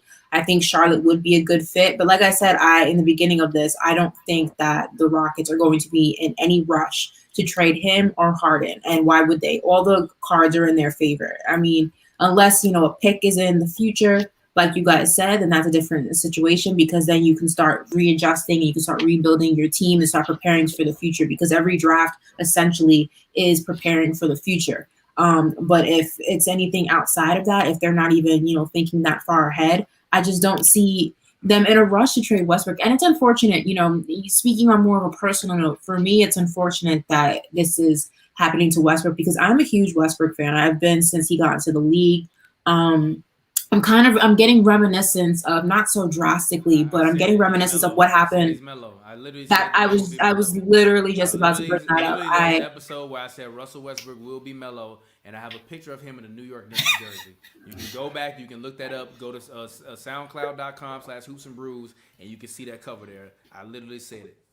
To me, that's unfortunate, because that's the same. It's the same feelings I had with Carmelo and how the league was doing him and how teams were doing him. Oh, he's washed, he's this, he's that, and then to see him, kind of rise from the ashes out in Portland has been phenomenal to watch. And I'm hoping that we see him in Portland again, because I don't think Melo's done. But the same kind of narrative is being constructed about Russ, and it's interesting, that his determination is to be this floor general. And if that was the case, it was almost interesting why he would even leave OKC in the first place, unless it was just that he was just fed up. Because if that is your biggest selling point to a team, is being the leader, the floor general, as he called it, then, or as reportedly he called it, then why leave OKC in the first place? That was your team. You were the leader. You were the general. You were Napoleon. Like that, you were the guy. So then you go to Houston, you play Robin to Harden's Batman, and now you don't like the outcome. It's just, I don't understand what I guess he thought it was an instant championship, and that's why it backfired on him. But I mean, homie, they both from LA. He want to go play with his homie, and he determined his homie was a ball hog. What I think Russ needs to do is go ahead, Daniel. Go to Charlotte, go average 25, 10, and 10, fight for the 8th seed for the rest of your career, cash a check. Dang! No, I love Russ. But y'all are a tough crowd. But if it's not going to work out with Harden, who else is going to work out with? And this is not I'm not bashing that. It's just, if you can't win with Harden in a Western Conference year where the Warriors are not in it, what's left for you to do? He's already played in the finals, already won gold medals, already has MVPs. Go out, get triple doubles, fight for the 8th seed, sell tickets in Charlotte, be Team Jordan all the way. Go do you, end your career your way. Don't let them do you like Melo. You'll still be in the league. You'll still be doing 25, 10, and 10. It might be in a small market, but Russ excels in a small market. So, and I mean, Charlotte's a lot bigger than OKC. Yeah. It's kind of going to a mid-level market. You're going from small to big to mid. Yeah, and is Houston considered big? Though. It is the Bible Belt, though. Is they move a little different there. You gotta Charlotte's the Bible Belt? I mean, all of that's kind of in the same area, ain't it? No, Charlotte is right up North Carolina. I mean, yeah, but still, I feel like the conservative values in Charlotte and Charlotte actually is one of the most not prerogative. Is one of the most productive. Cam Newton, progressive. He talked about how he had to watch everything he was doing because of the community and how. I mean, there's pockets, but Charlotte in its entirety is a very progressive black city. It's it's a leader in independent black businesses. That's good. That's good. I'm good. I'm glad. I'm just saying. Like I would be a yearning to go to Charlotte from Houston. I'm sorry. I'm staying in Houston if I can. But Chris, how you feel about this? And then let's get ready to get out of here. Two options. Either he goes to New York or Charlotte. Yeah. I personally think he should end up in Charlotte. A lot better organization-wise regarding management and just, hey, Ashley, I'm just being honest. The Knicks are a dumpster fire. Any person that goes there should just retire. It's nothing. There's nothing there, to be honest. Unless Dolan gets out of there, which Doesn't seem like he wants to or will. Get LaMelo. Nothing Sure. there in terms of what? Management, playing. I mean, Spike Lee is still there, but shoot, what's he gonna do? Spike Lee well, got kicked out. I mean, they're no, let him. Do the right thing. The front office, to be fair, the front office, a lot of the problematic pieces taking Dolan out of the equation are gone. It's a complete revival of that front office. Is Dolan still there? The Dolan family. No, but Dolan's not the sole owner. Dolan's not the sole owner. It's I know, but he is a big piece. Okay, that's all I got to say. He's still there. I would not recommend Russ going there. I think if it has to come down to it, sure, that's going to be a tough one to swallow, but he's going to average probably 25 and 10 and just lose every game, and that's okay. I don't think the Knicks should take him for the simple. I mean, again, this is a complete 180 from my original standpoint. Was like get Russ, but looking at the math of it, it doesn't make sense. His contract to take that on when a team like the Knicks is trying to rebuild. I mean, if Charlotte wants to take that on, be my guest. I for my team, I don't want that problem. I think we have enough to worry about and then to be stuck into paying somebody and we can't start to rebuild the team because Russ is not going to play much longer. He's going to play what, maybe 4 more years? Maybe. At least you would have a superstar, and that's going to sell tickets. He's not going to. We don't need to sell tickets with the Knicks. We're sold out every single game. We're good on that forefront. We don't need to sell any more tickets. Yeah, the Knicks sell out tickets every single game. That is not our issue. Trust me. The issue is winning. The Knicks, the Garden is still a place where people go after work. Business deals are done there. Tickets are always sold out. That is not the Knicks' problem. The deal with Cablevision brings in a lot of money. MSG Network brings in a lot of money. We still sell. We're still the richest franchise in the NBA. Like, we're good when it comes to money. We don't need to bring on a contract for a player who will be, and I'm saying will be gone in 4 years, maybe 5. I'll push it to 5. We don't need that kind of commitment. It's just smart. If you did it with Melo, you can do it with my boy But Russell. Melo wasn't the same thing. Melo was we got Melo. He was a lot younger than Russ. Melo was still in his prime per se. Yeah, Melo was like what, 26? I would say Westbrook is still in his prime too, but those are the only 2 locations I see. It's either Charlotte or New York. There's really no if and or but about it. New York, they can trade some assets. They have the money to do it. They can trade. You have a bunch of guys they can trade. Julius Randle. I don't want to take on that kind of. I know you don't want to, but the organization might be like, look, sorry, Ashley, we know you don't want these things, but ultimately, this is where we're going to go with it, and we're getting Russ. You're going to hate us, but it is what it is. Those are the only 2 options. It's either Charlotte. How much longer do you think Russell Westbrook can play? As long as he can. 4 to 5 years, maybe longer. I think longer than 4 to 5. Contract. What do you mean? How long can he play? All you need to play is 3 years. No, I'm saying at a Russ level. I'm saying how much long at a Russ level, not towards the end. But how much longer do you think he can actually play? Because he's not in his prime anymore. Hopefully, all 3 years of his contract, and then goodbye. I was gonna say. Play good for your contract and then leave, bro. What do you mean? Okay. So that's 3 years. There it is. 3 years, 30 to 35. Trade for that man, and then when he 35, goodbye. That's easy. The Knicks can definitely do that. Or you can re-sign on a sweetheart deal. We'll give you $100 million. We'll give you $100 million for like 5 years. You know how mad Ashley would be if that happened? I would be sick. I would hang. Y'all would make the playoffs 3 years in a row. You wouldn't be mad. Stop lying. With what supporting cast? We wouldn't have any money left. I disagree with that. Not if you trade Julius Randle. And that was one. So Julius Randle, you can get rid of. I'm sorry. You can get rid. Get rid of salary. I think if you're trading to get Russ, what Russ did with OKC, they had nothing, and they was like the 6th, 7th seed. You telling me he can't get to the 10th seed in the East and get to a playing game? Come on. I think if you're trading for Russ just to clear salary to get away from Randle, I think you're working backwards. Essentially, thank you. Well, like I said, 2 teams. That's it. I disagree with that. But I also love Julius Randle, so it is what it is. Yeah, you tripping, bro. That's the Laker. I forget that Julius Randle's like what, 25 years old. I feel like he should be 30. Like he just ages so contract slow. is also expiring this year. Honestly, if the Timberwolves want, I'll trade them Bobby Portis, Taj Gibson, and their pick for Russ. And then I'll get him a 2023 second round and a 2024 first round for Russ. That works. Decent for me. That's decent as hell for me. That still keeps the Houston Rockets. They finally get some size that they need. Bobby Portis is a guy that's on a 1-year deal. His contract expires at the end of the season. I mean, if I'm them, I think there are deals to be made and deals to be had. I think we see Russell Westbrook get moved on NBA Draft. But this has been the Hoops and Brews NBA Draft Special. As always, it's your boy TPJ. You can find me on Twitter, Instagram at RealTPJ. That's ReelTPJ. It's a film joke. If you don't get it, you damn dummy. And as always, I appreciate everybody for coming through, talking, yelling, screaming, arguing. That's what we do. If you don't know, this Hoops and Brews. We drink beer and we talk basketball. Today I had a mango cart wheat ale. If you're over the age of 21 and you don't know what this is, get into it. And if you're not, and you're under the age of 21 or 18 and Canada, you better not be fucking drinking. Don't do it. It's wrong. You could crash a car. You could die. You're supposed to be in the house because of quarantine, so you better not be drinking and driving. Anyways, thank you. As always, fans, this show usually co-stars rap extraordinaire, but today we had 3 other co-stars. So first off, I'm going to go ahead and shout out to Mr. King Watch LA himself, even though he's just a Laker fan and not a LeBron fan. Daniel Beltz, talk to the people, let them know where they can find you at. Make sure you guys are following King Watch LA on Twitter.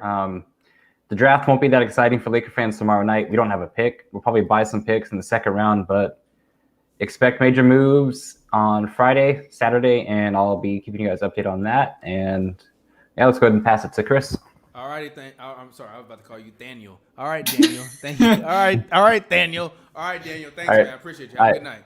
All right, Chris Kidd, how you doing, man? Go ahead, talk to the people. Let them know where they can find you at. Thank you for coming through. I'm sorry, Christopher Kidd. I forgot. Boundaries. It's all good, man. It's all good. You can follow me on Twitter at CKIDD206 and Seahawks Man to Man Podcast, Inside Look at the Seattle Seahawks. I want to come on Seahawks Man to Man Podcast and tell you to shut up on your show, by the way. I'm coming on one of your podcasts. And I'll be like, Chris, Ashley, you too. I'm going to come on one of your shows. Ashley, no. Ashley, stop talking. Stop talking, Ashley. Let your guest talk, Ashley. I'm going to come on y'all's show, and I'm going to do that, and I'm going to ask y'all how it feels.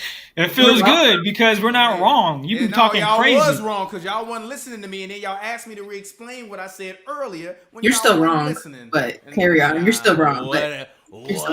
Go ahead. Y'all can follow me on Twitter. Like I said, CKIDD206 for Seahawks news. And like I said, the NBA stuff is going crazy, so I'm going to be doing my best to keep up with that. I'll pass it to Ash. All righty. Miss Ashley Nicole, go ahead. Talk to the What's up, everybody? You guys can follow me at Ash Nicole Moss on Instagram and Twitter. I'm going to do my best to keep up with all the trades, specifically New York and Miami situations going on tomorrow. And of course, throughout all of free agency up until the season, there's going to be a lot to get into. And guys, please, they're reports, they're rumors, they're not factually supposed to always happen. So just remember that, that's all. And I'm sorry for my typo earlier. My bad. It was typing quick. I just want to say, I know we always be beefing on this show, and me and Ashley always be arguing with each other. But as y'all saw on Twitter, don't be out there talking shit about Ashley Nicole, because if I see you talking that shit on Twitter, I'm going to come and I'm going to find you on Twitter, and I'm going to talk shit back to you. And it ain't going to be pretty, because ain't none of y'all got more jokes than I do. I'm from the south side of Chicago. So y'all better start showing Ashley Nicole some more motherfucking respect on the internet. If you listen to this, respect her. She should respect her like you respect me, Pavy, Chris, and Daniel, and don't pull none of that bullshit, because I will pull your card, G. And you ain't that goddamn tough. Ain't none of y'all real gangsters. I know all the real gangsters.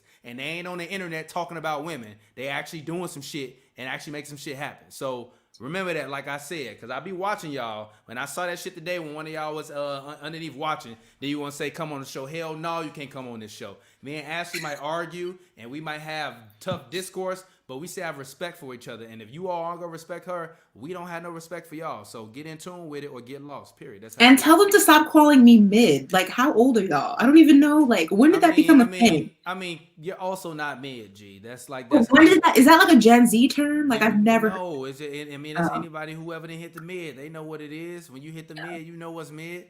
You know what I mean? When you hit the mid, and you hit all forms of mid, you know what's mid. Stop calling her mid. Leave her alone. Or y'all will be seeing me replying to y'all. And I know a lot of y'all losers randomly live in Florida. Leave her alone, G. Because if you saw her in person, you would be like, can I take a picture with you? Be nice. But anyways, it's been Hoops and Brews. Thank you, Ashley. I appreciate you. Until next time. As always, fans, it's been your boy TPJ. I appreciate you guys. Once again, thank you to our guests for coming through. As always, this show is hosted by myself as well as Pavy. And until next time, we will get up with you all. I appreciate you. Thank you all for watching Hoops and Brews. Also, make sure you subscribe right now, patreon.com/HNB Go help us out. Do that. Subscribe. Make that happen.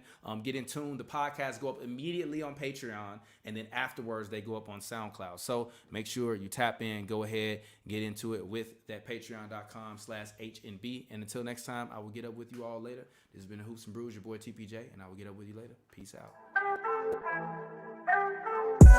Fresh like I just got a contract. Fresh like I just got a max. Roll up this, we ballin' to the max. Fresh like I got a contract. Moving through the city, we be going.